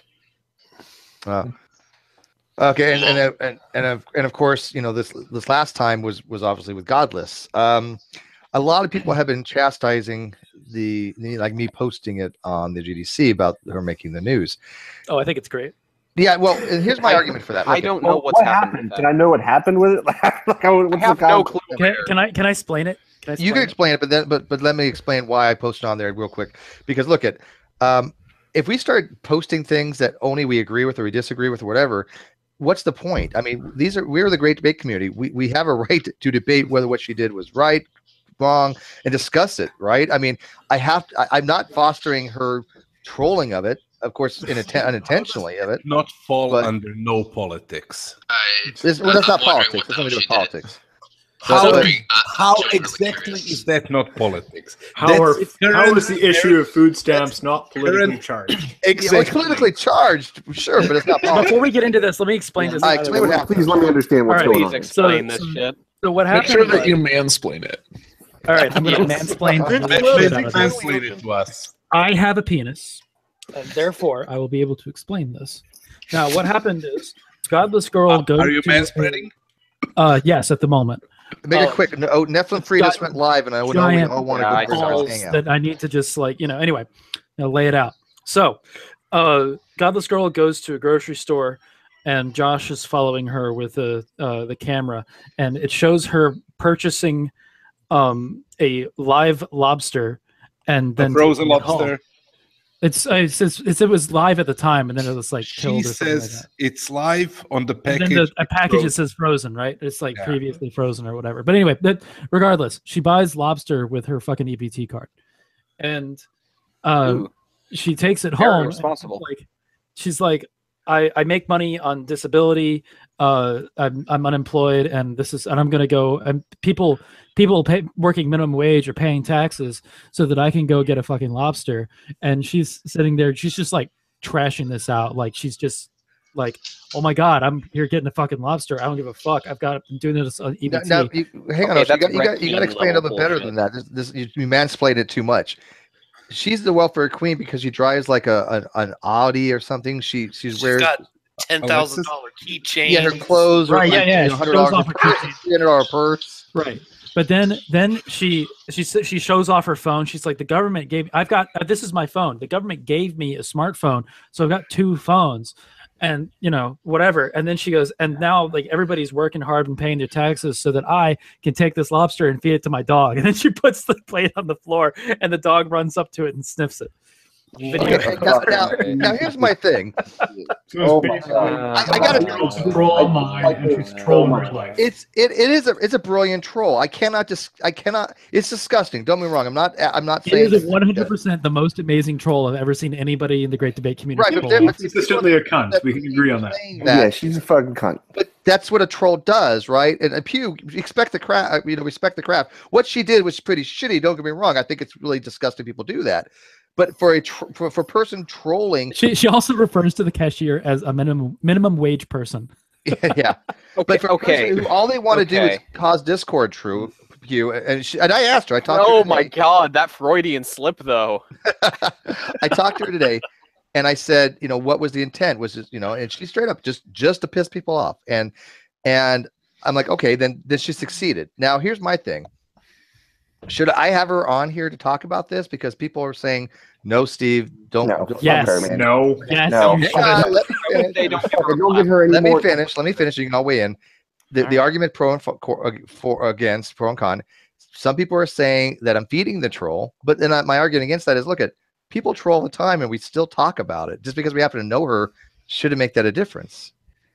What do you this think? is trolling on a different level. First of all, this is something that like people generally need, right? And this only causes a worse perception for people who actually need food stamps. Absolutely, I agree. Who necessarily need these government benefits, right? It's one thing if you want to come on here and just fucking troll somebody, like arguing politics or religion or some shit. That's one thing, right? This has life real consequences. Yeah. And I look at this that are conservative, it just feeds into it because it's now more fuel for their fire to argue against social programs. Like I agree, but here, okay, but the guy that you kick out for promoting medicine for cancer, this is the same thing. Let me argue with the flip side, though. Could she have inadvertently or intentionally? I don't know. This is what I want to kind of ask her. Could she have brought in something to the forefront of people's attention that there is a problem here? Even though she's gloating, I don't know if that was her intent. I mean, she's just outright gloating on this, right? I don't think she gives a shit about the problem. I think she probably does. I don't think she does either. But I'm just made a video this time about like could there be a positive thing that came out of this? This is just typical thugga I got money shit, but she didn't earn it. Exactly. Like that's what it sounds like. Exploitation of the system. No, what it sounds like is her life is so pitiable and sad, and it can't be cured by Josh's cock that she has to seek the attention online here on YouTube. But that's what we all know that with Godless, that's right? the kind of trolling I like. Yeah, hang on. Let's put aside the pejorative for a second. I mean, we know how Godless is. Godless goes out of her way to do this. This is no big secret, right? This is not surprising that she did this. I think it's very creative in some regards, right? Because it got her attention that she. Except it's not. People have done this shit before. Right. No, it's also indicative of something very, very wrong with the way her life is going. I wouldn't encourage this. No, I wouldn't either. Absolutely not. No, I don't. That's my problem. I don't want to hear that I'm encouraging it or think it was right that she did it by any. You give her a platform to come on and sort of gloat or gain more attention from it, which is really what she's seeking by it. Well, but that's what she wants. You are encouraging it.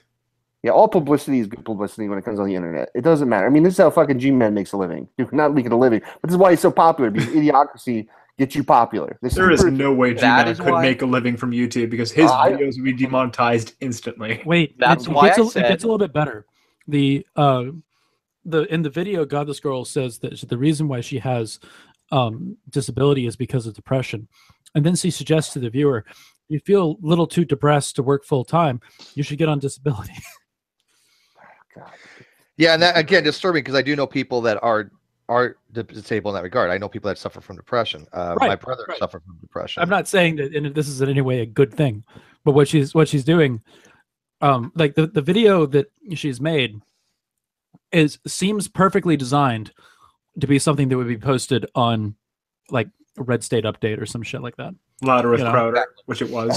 Well, yeah, but not for the right reasons. Louder with Crowder. Was it on Louder with Crowder? Yeah, Louder with Crowder. Yeah, he did a whole article on it. So how did this get connected to the news? Somebody saw it on YouTube. Like, what happened with that? Yeah, I don't know. When I first saw it, I knew it was going to be picked up. I thought, okay, this is going to go viral. But I didn't want to be the one doing it. I didn't get a hold of anybody. So somebody obviously saw it. Is this in the Great Debate? Yeah, I shared it too, but by the time I shared it, I actually saw it separately on a news site, and I was like, "Wait, that's Godless Girl." People, and I want people to be very clear on this because people know she's part of the Great Debate community. She's an actual member. She's been around for a long time. I want to make it very clear, and I put this in the Great Debate community and on my Facebook, as the person who is the owner of the Great Debate community, and I'm talking about the G+. I don't condone any of this. I don't advocate anything like this. I think it's absolutely shit what she did, but what she did, I gotta admit, she did it well. If her intention was to get notoriety and to get noticed, which it was because she feeds on negative attention, she did a great job to doing it. It was, and by the way, it was a three-party thing. It was her, Josh, and Tom actually working all together on it. So Tom is in Rabbit. Yes. All right. Can I ask something here? All right. Well, first of all, like that's lame as shit. Like. Okay, hang on. So, question, was she trying to point to a problem when it comes to EPT, or was she just being a fucking bitch about it? Just being a bitch. No, she's not pointing out that was my question too. Then fuck her. Sorry. But see now it goes to intent though, right? She says she wants to get on Alex Jones and have him yell at her. What's that? She says that she wants to get on Alex Jones so that he can yell at her. Yeah, that's been a long-standing goal of hers. Well, Reds has already been somewhat mentioned on Alex Jones. Yeah, Reds has got a much better fucking chance, and Yeah. oh my god.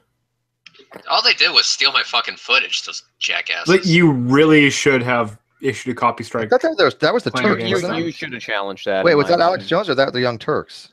No, That it was Alex Jones. Oh, was it? I remember, but unfortunately, I don't know if I can because it's He's on about the to break idea because if it's like commentary, news reporting, which that fucking program is, so I don't think that there's anything it's beyond under fair 30. use I can do. I wonder if the Drunken Peasants is going live here. I wonder if they're going to pick this up. Godless Girl has now hit probably not. 48,000 views on that video. Of course. It's like the equivalent. It's just so awful. I mean, you Okay, can it's do anything that's equivalent stupid. of a Like, you break-even. do some dog shit on YouTube, and that will get you fucking 50 million. I views. know. I mean, look at Thomas. He has wonderful videos. They get about 30 to 40,000 now. I think right. Last time I looked in the ballpark. What do you get, Thomas, on your average video nowadays? You're muted. Per video? There you go. Lot of says- No, I used to get on average 40,000 a video. Yeah, I know it's And gone down. I think social blades still have it a lot of views. But when I put out a new video now, like I basically am shadow banned. I get out of, I have like 31,000 subs. I might get 5,000, 6,000 per video. Wow, that is Wow. absurd, dude. That's pretty shitty. Yeah, So that's here, shit. so now all you gotta How do is gotta frequently make a do shit you 2-minute upload a video. video? Wait, you gotta make a shit 2-minute video of I you do. buying lobster, feeding it to your dog, and you get 50,000 views. I mean, I do videos every week, and I pour my heart and soul into them. I try to put out as quality content as I can. And my last video I did, I'm doing a series debunking psychics, and I think it had, last I checked, it had like 688 likes and 0 dislikes. Like the videos I make, I know are coming across well, and yet they're not being promoted by YouTube. And they're great. Well, And by the way, I love what a wonderful coincidence that you mentioned psychics, because that Long Island medium bitch is coming to Saskatoon. Well, I got to get a hold of Ron Tebow, and I used years ago. Ron Tebow and I, on his YouTube channel, we were corresponding with each other all the time on Caputo. So I'm trying to get a hold of him. Maybe he can join us. But I will have a hangout separately. Holy Koolaid, and we will have a discussion on cold reading, hot reading, chiromancy, and a few other things. These techniques, if you don't mind, because I am adamantly against these frauds. I mean, it's just, you have no idea how disgusting I think these people are. Oh yeah, I think it'd be a blast. I'm there's so much to cover. Like as I've been diving into this, just like most people are familiar if they've done kind of a basic internet search on how is or psychic cold readings done. They know what like a Barnum statement is. Mm-hmm. But then you start getting into some of the mentalist tricks that they're able to use, and even just the way that they word stuff, they do it in such a way that they're always right. There's always a way out. There's almost always a guaranteed hit, especially if they're some of the ones at the higher level. But I'd love to come on and talk about it. Especially if there's a large audience in front of them as well. Also, can I point out something wonderful that I saw once was a psychic in Dublin who was doing a live performance, and they're coming out to commune with the dead, and the psychic asks, in Dublin, does the name Mary mean anything to anyone? Oh, you got to be kidding me! You know what I found out, and Thomas, I'll help you with this research if you want to do the research on this. But I looked precursory research on this. But for a future video, I'll give you some information on this. If you look in the 1920s and 1930s Social Security statistics for the first names, the top like 5 names are what von Prague used to use all the time. So if you look at his videos and you say, it was like Mary, Margaret, Mary, or a combination thereof.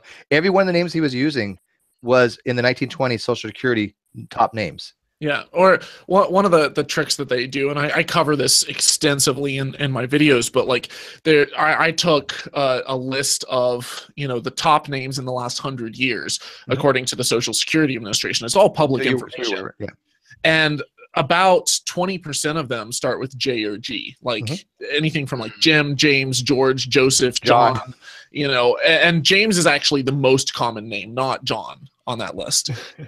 But what they'll do is they'll throw out an initial. They're like, I'm getting like a J or G sounding name coming from, this area, and it's a father figure that could be like an uncle, a grandfather, a parent, a step parent, an adopted parent. Like, they make it so broad. I want somebody to say, like, up to Thomas to say, hey, Thomas, I'm seeing something like Shaniqua. I want that to happen. My mom used to be real big into the mediums, and then I went with her the one time, and I asked, I want to commune with, like, my dead great aunt or something. Well, but then John Edward. Good luck figuring out her name. John Edward specifically it's says Zenobia. You're not going to guess that. He specifically says, I can't dial direct. They just give me little tidbits, and I go from there. Yeah, of course. And also, I already know that They start off with it. They go, wait, I know that we're past this. Different nowadays, actually. I know that we're past this already, but I'm just going to say this and then leave, guys. So have a good night, everyone. But if we give Godless any attention, no offense, but I won't be watching it. Yeah, I know a lot of people say that too. Jade has said the same thing. So I kind of have to respect the people that frequent my channel the most, and I trust their opinion. So if Reds and Jade and a few other people say it's probably not a good idea, I'm going to go with them. I'm honestly not too interested in drama stuff either, but I know that I'm the exception and not the rule. Yeah, I know there's some people that would, but unfortunately, I'm gonna have to change on this, and probably back away from it. Even though I had asked her, but I'm having reservations on it. I probably don't think it's a good idea to give her a platform on this. Well, it's inviting a troll on to hang out to explain that they're trolling. Yeah. Yeah, not a good idea in my opinion. I would say your best bet is just stay the fuck away. Yeah, no, I'm gonna have to agree with you again. That's twice I agreed with you today, Reds. What's up with that? Yes. The only way I think I could really get behind, taking a troll like that and bringing them on your channel is if you absolutely skewered them for it. Yeah, and I personally would skewer because I'm against it. But the hard thing is, I know her personality. I know why she did it. There's something to skewer for the fact that she wants the negative attention. So how can I skewer for that if that's her goal? I'm just giving her what she wants. What you do is you just invite her into the room, and then you go into the control room and you just turn her volume all the way down.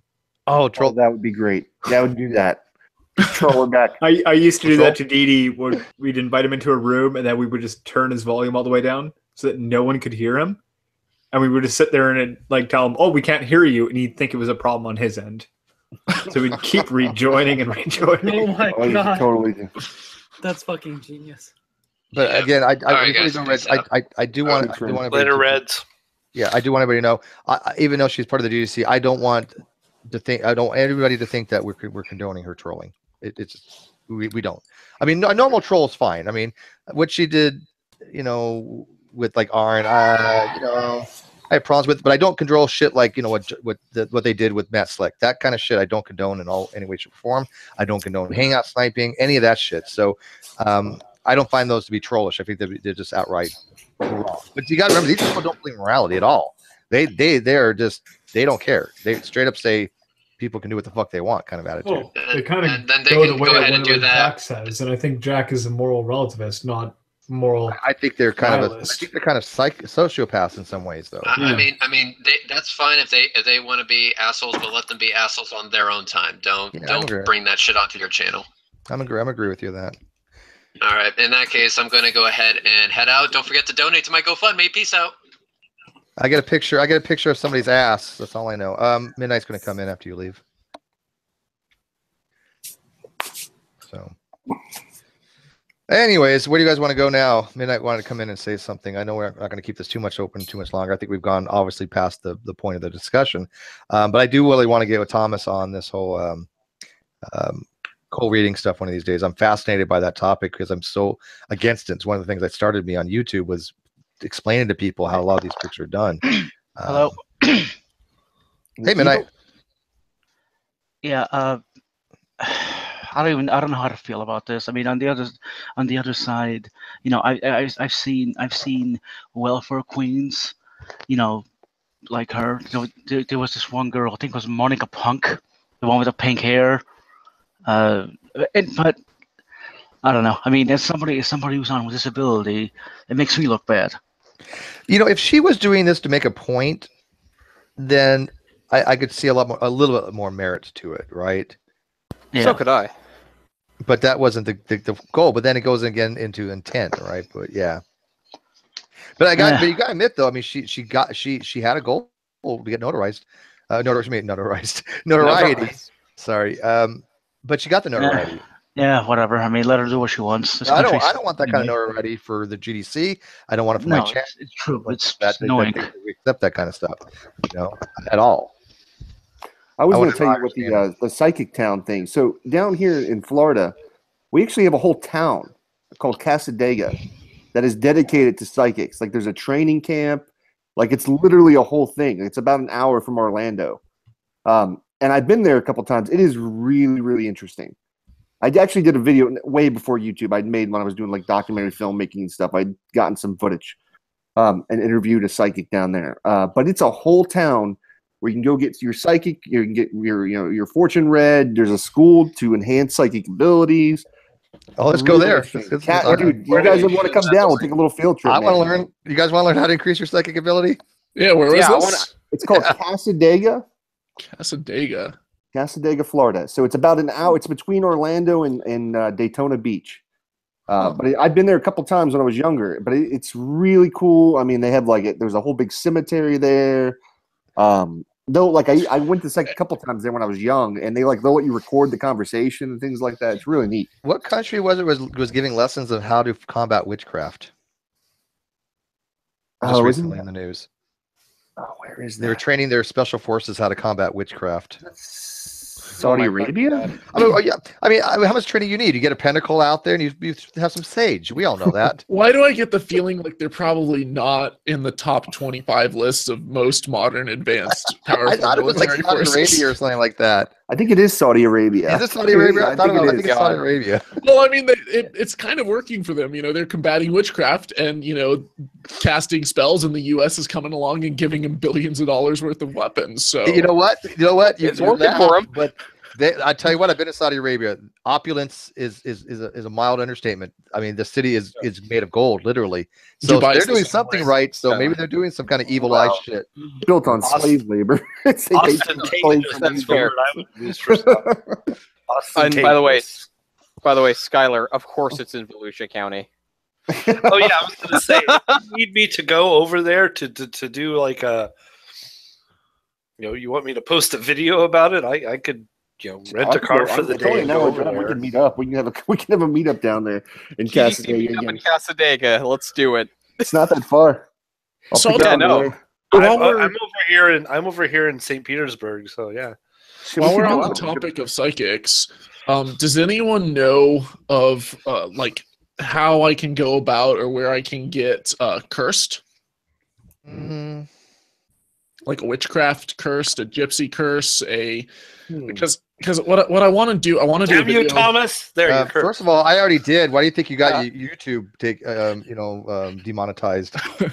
Shit works. Well, so what I want to do is I want to do a video debunking curses, and I want to collect as many death curses on myself as I possibly can over the next year. Okay, let me tell you why that may not be a good idea. Hear me out on this. Just hear me out. Die? Yeah, exactly. Now you're not going to care, but we're going to have to suffer through that shit now. Well, no, but so here's the thing. I know that it's bunk, but I figured that okay, I'm an atheist. I don't have some higher power God protecting me or anything. So I should be able to, if curses work, then getting death curses from all of the top, whatever witchcraft experts. Then if it actually works, it should work. But I know it doesn't, so I'm not afraid to go and collect this shit. And then show a year, 2 years later, I'm like, in this time I've had an amazing life. I've had success. I'll tell you what, Thomas. Visit Voodoo in Louisiana. No, what you can do, I will get you in touch with Brian Sapien. Do you know who he is? Not familiar. Brian Sapien started the Rational Response Squad. He's the one that did the Blasphemy Challenge several years ago. The what challenge? The Blasphemy Challenge. Remember that? Basically what you're describing. Blasphemy Challenge is people, he was telling people, and this was huge. It was a huge thing before you arrived on the scene, where he would have atheists renounce the Holy Ghost and blasphemy against the Holy Ghost, showing that they're not afraid of the ramifications. Okay. he could probably give us some pointers on how to make that go viral, and you could start a campaign. I'll help you promote it. I'll promote the shit out of it because I think it's a good idea. That you do a video and we'll promote the fuck out of it. That people sending death rays or curses your way, and we can make it a viral thing. Just have you a Steve Oil salesman, by the way. Well, I also want to get the whole world to curse you. The whole world will curse the shit out of you. You'll be well known, and then you're gonna die 6 months later. You know what's gonna kill you? The satellite that's gonna come down beginning of the year. One of those motherfucking pieces is gonna hit you, and then it'll be like Northern Exposure. Or it's gonna be like one of those things where someone who's trying to defend the honor of witchcraft is gonna like come along and kill me just to prove a point. I want to be a part of that somehow. Can I help you with that? Of killing me or of collecting curses? No, your Let's take Twitter. Get in touch with some radicals. Yeah, Steve, that was a very poor time to jump into that. I want to help. Steve, I love your timing and I love your sound bites, but Jesus Christ, man. I didn't even hear the joke, honestly.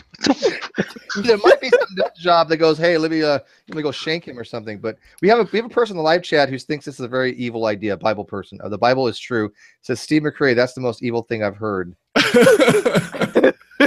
Oh, he's talking about the blasphemy challenge. See, I didn't have a problem with the blasphemy challenge for one. I don't even read the whole blasphemy against the Holy Ghost the way probably you guys do. I think the blasphemy of the Holy Ghost has nothing to do with renouncing the Holy Ghost. The way I read the scriptures and when I've talked to the experts, blasphemy of the Holy Ghost can't even be done nowadays. It was only going to be done back then. And it was either one of two things: that denying Jesus is a miracle and attributing to devils, or having perfect knowledge and then denying Christ. Those are the only two things that would qualify. Now that's the biblical scholars, and they get to make shit up as they go along anyways half the time. So who the hell knows? But just saying I renounce the Holy Ghost and blasphemy challenge wouldn't had met the criteria for blasphemy anyways. So well, I was thinking I would start with like a list of like 2,000 known human gods, and I would just go through them alphabetically and be like, "Fuck you, smite me!" And then like once I've kind of systematically pissed off all of them, then I could start going to different places and basically getting witches and people to put curses on me. That'd be awesome. I think that'd be awesome. Actually, we don't know what God funny was. as shit. The problem. We can't figure it out. Start by stealing the Shankara stones, Thomas. The what? Contact my ex. You'll hit The both of them. Shankara stones. That's a Temple of Doom reference. I'll contact my ex. So hit both of the offensive Venn diagram areas there. A Muslim witch. There you go. Eventually they're going to say you're satanic. I understand why she's your ex. I want to get the Guinness World Record for being the most cursed. You don't know why. There you go. The most cursed person in the world. And then I don't think there's a thing for that. By the way, Thomas. I think if you get down, if you go down to New Orleans, you probably could find some voodoo people down there that do it. Yeah, or Haiti. Yeah, I was just in Haiti like a couple years ago, but I didn't see much farther away. Haiti's considerably farther away. You don't need to bother with that shit. So what would you do? What would the rest of you guys do if he did this? And let's say he did it in an expedient way, which obviously can't happen, but because the satellite's coming down in the beginning of the year. But they don't know where that satellite's coming down. It could be anywhere between -43 and +43 of latitude. So it could be anywhere between Los Angeles to Singapore. Who knows? But if all of a sudden one of the pieces of that satellite, it could be up to 100 pounds. It's like 100. Is it 100 pounds or 100 kilograms? I don't know kilograms. I don't know. It doesn't matter. It's heavy. It's the rest of the world. We use the metric system. I might expatriate to Argentina. I don't know. Well, if you got hit with a 100 kiloton piece of shrapnel traveling at fast speed, it's gonna hurt you. So if he got struck by that, stings a bit. How would the rest of what would the rest of the community go? Oh my God, is this coincidence or did the curse work? I would still think it's coincidence, but I would probably that's a hell of a coincidence. The only person ever to die from a satellite, and it's the one person who's asking. Depends on how many people he pissed off. But think of that. Nobody. It depends. That'd be talked about for thousands of years now. If I was like in the kind of trajected region of where it's going to come down, sure. But if it like suddenly goes like all the way around to like Brazil or not Brazil, but like China or something, and I'm there, and it hits me, then it'd be a whole nother story. You're like if it seeks you out purposefully. If all the laws of physics decided that like it would just like collapse into no man's land at like the middle of the Atlantic Ocean or something, and then decides, no, we're going to go for Thomas over here. Yeah, Just decides to move sideways. Okay, yeah, then I'd believe that there's something fishy going on there. Yeah. It could be aliens. Sketchy here. Could be aliens. I'm telling you. Could be aliens guiding the satellite to Thomas. All right, guys. You think aliens would leave physical evidence? I don't want to keep this too long, but if somebody wants to go do another hangout on the GDC channel or something, or their own channel, that's fine too. Whatever. But let's wrap this up a little bit. What's that? 22 kills. 22, not bad. Yeah, beat that, Rick.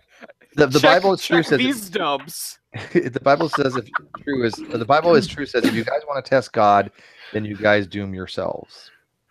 So maybe Thomas in the Bible is true. Oh, spare me the fear mongering. Now, are we talking SAT or ACT here? That's fair. We don't want to test God. We want to perform tests on God. But that's a good topic for another hangout. Let's table that because I want, and especially if Thomas can join us. Does fear mongering work? I don't necessarily accept the whole biblical premise that there's a burning for eternity. That type of God doesn't really make much sense to me. But does that fear mongering work? Because I think it does to an extent. I think if you believe in hell, it certainly silences people. It works on some people because Veckel is somebody who, if you listen to his testimony, he largely started believing and started researching the Bible because he was afraid of the idea of hell. But is that a reason to do that? It's not a rational basis for it. That's what I'm thinking. Can you imagine a God that wants you to come to his knowledge just strictly out of fear? I don't get that per se. It's kind of like the Peyton Oswalt sort of stand-up comedy bit that he does, where he says, imagine you encounter somebody who was always nice to everybody, and you ask them, why are you always so nice? And they say, well, I'm guessing you know about the invisible anus that hovers over all of us. And that if we're mean to somebody, it materializes, absorbs us, and then we get devoured by the shit piranhas. Like, if somebody believes that, I've heard that before. There is no rational basis for it. Right. What? It's terrifying, that's how Peyton Oswalt describes God. Yeah. Oh. I don't know. It's a good topic for another discussion. So, anyways, let's wrap this up. Who wants to have the last word? And by the way, Thomas, before I forget, obviously, thanks for the debate. I know your time schedule is limited. You're all over the place with your atheist activism. But you take the time to do these debates and come on here, and everybody go sub to him, definitely. Actually, I think I was the one that asked you for the platform because Gret had made a response video to me. And I wanted to talk about it, but you did. But thank you for having me on.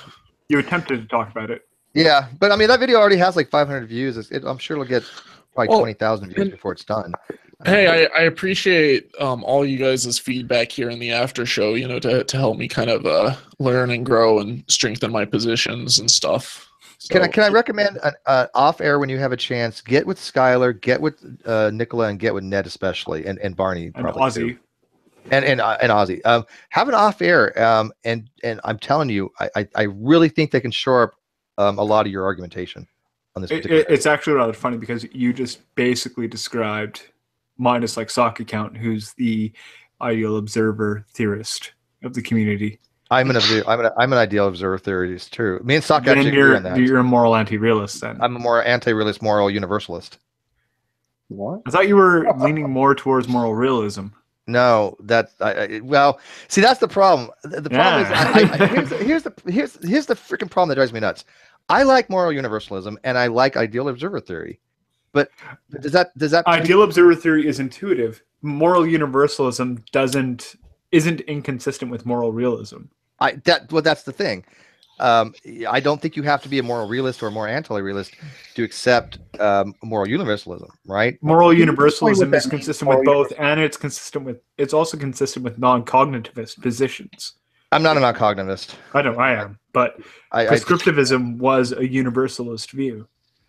See, but here's the thing. Steve, what is moral universalism? Moral universalism is basically the position that there are morals that exist. It's an objective moral framework that no. Well, it is objective. Not necessarily.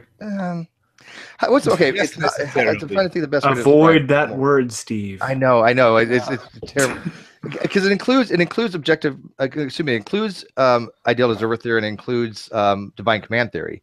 It also includes like Fletcher's situational ethics, which is an objectivist ethic. Okay, so it can't. Okay, that.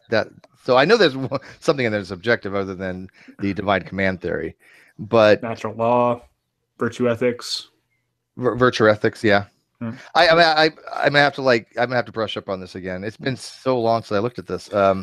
Basically, moral universalism states that there is some ethic that applies to all similarly situated individuals, irrespective of race, religion, culture, or any other artificial background. Yeah, so it's not like descriptive moral relativism, like you said, is how people think in various cultures, right? And well, it basically just describes that. It just notes the fact that people disagree on things. Yeah. And that's true. We do note that. I mean, I don't think anybody disagrees that people do disagree culturally on certain moral considerations, right? I find that like descriptive moral relativism is mostly used in anthropology as kind of a rule that, you know, if you're an anthropologist studying a particular tribe or a group of people, you don't meddle, you don't question, you don't moralize to these people, or you don't try to change them. You just accept the fact that these people consider different things to be moral and different things to be immoral. It's like the fine I kind of have an issue with that. Deal with that. Though. I do think there are higher morals in play than just culture. Yeah, but I don't understand how you can be anti-moral realist and a moral universalist.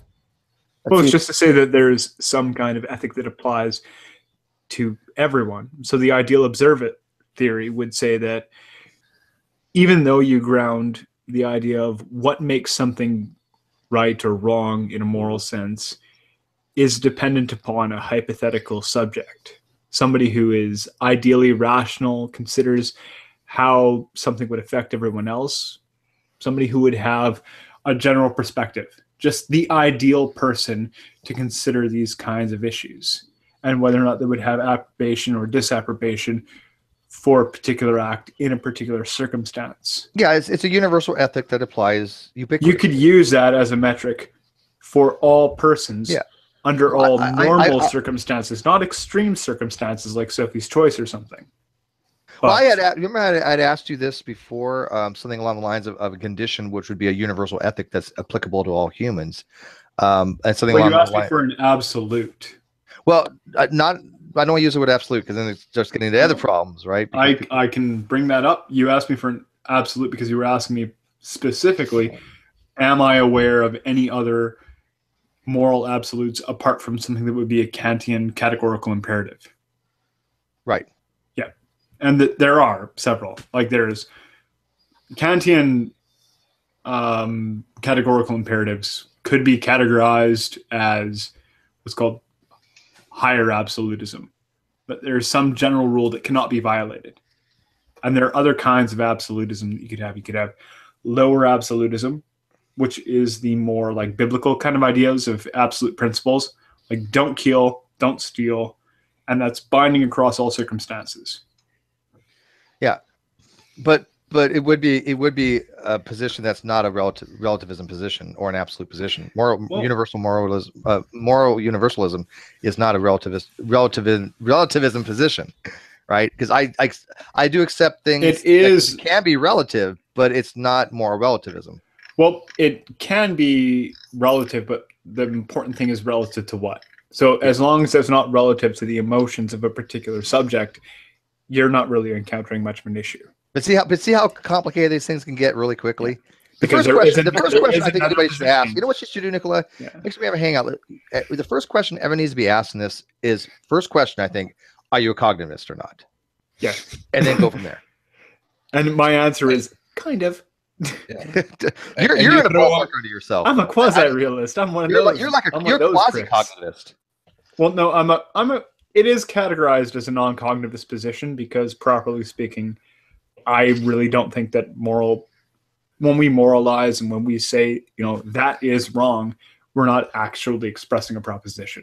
Right.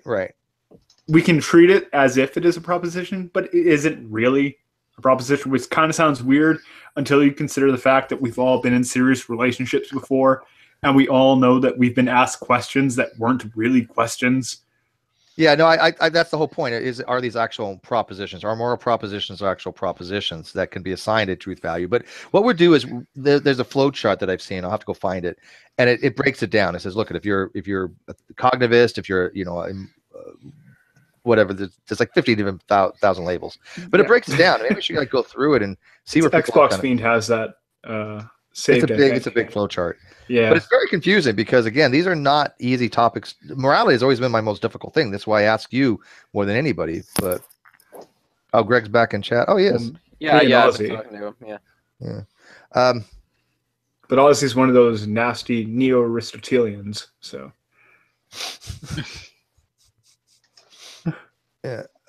So, anyways, we're going to wrap this up. Gret, if you want to come in real quick before we wrap it up, that's fine. Does Gret run the link? I think. Oh no, we're not full.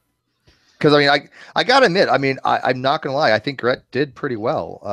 I think for a debating standpoint, because he used the topics he used the name of the topic to his advantage, and I think that was well played. You know, so he says all his stuff is put away. I think that means he can't come in. No, go ahead and end without me. Gret, you can join when it's off air. No, he says all of his stuff is put away. Yeah, you can take it out if he really wants to. I'm guessing that some of us are going to hang back after this goes off air. Yeah. I've got nothing else planned for tonight. The roads. Yeah, you guys are going to hang out. I got to go eat. As soon as I end this, I'm going to be taking off. But you guys are more than welcome to stay in the after hang out. But I just wanted to tell Gret that I think he did a really great job. I'm not going to discount the fact that I don't agree with him. I think he used the terms correctly, mostly correctly as far as he understands them. I don't think the way he used them was not. He was consistent from his worldview how he used the terms. Can I make that argument? Do you think, Nicola? I don't know what his worldview is. Well, from the Christian view. But anyways, narrows it down. Yeah. Exactly. Oh, yeah, really.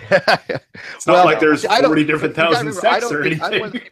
I don't think atheism is a worldview. It drives me nuts when I hear, atheism, the atheistic worldview. No. To say there is an atheistic worldview.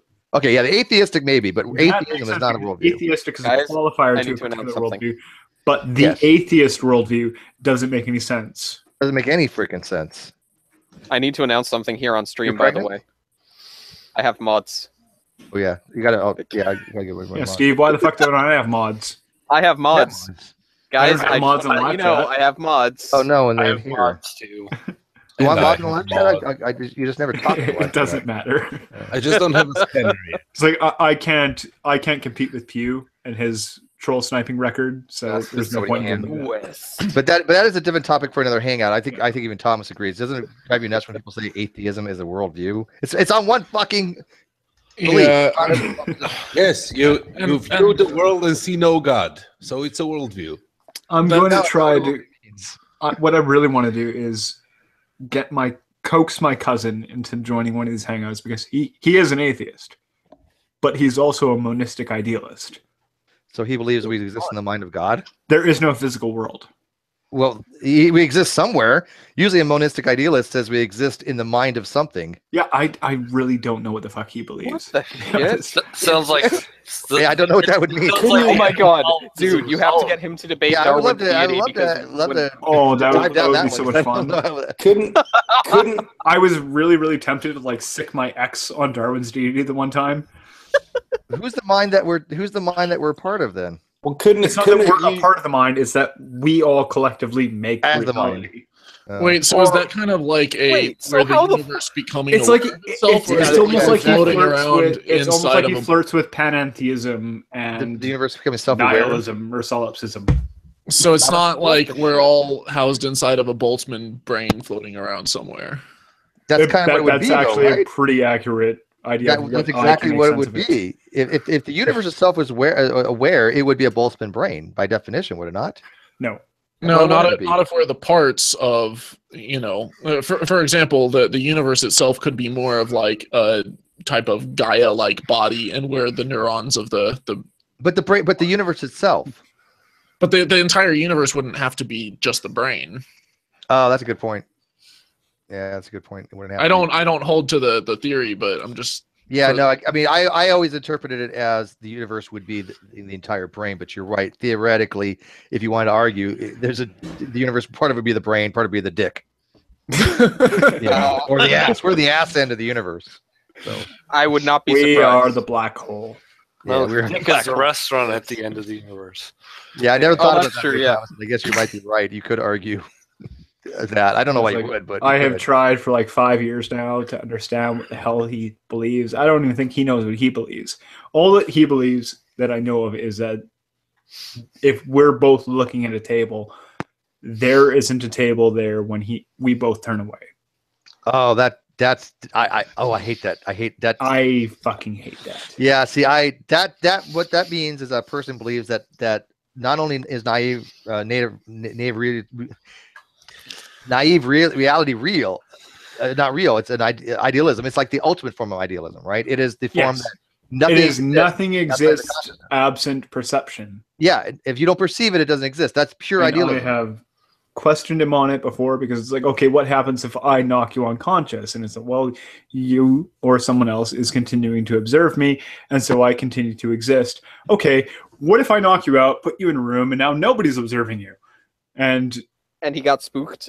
Okay, and suddenly now we've reduced his view to salt. I don't want anybody ever to make fun of me again when I tell them the color blue doesn't exist.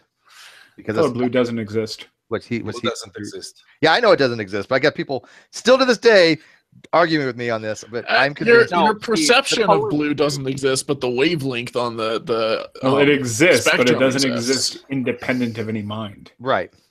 But that's yeah, and topic. But also, I forgot what I was going to say. What's the other thing? Oh shit.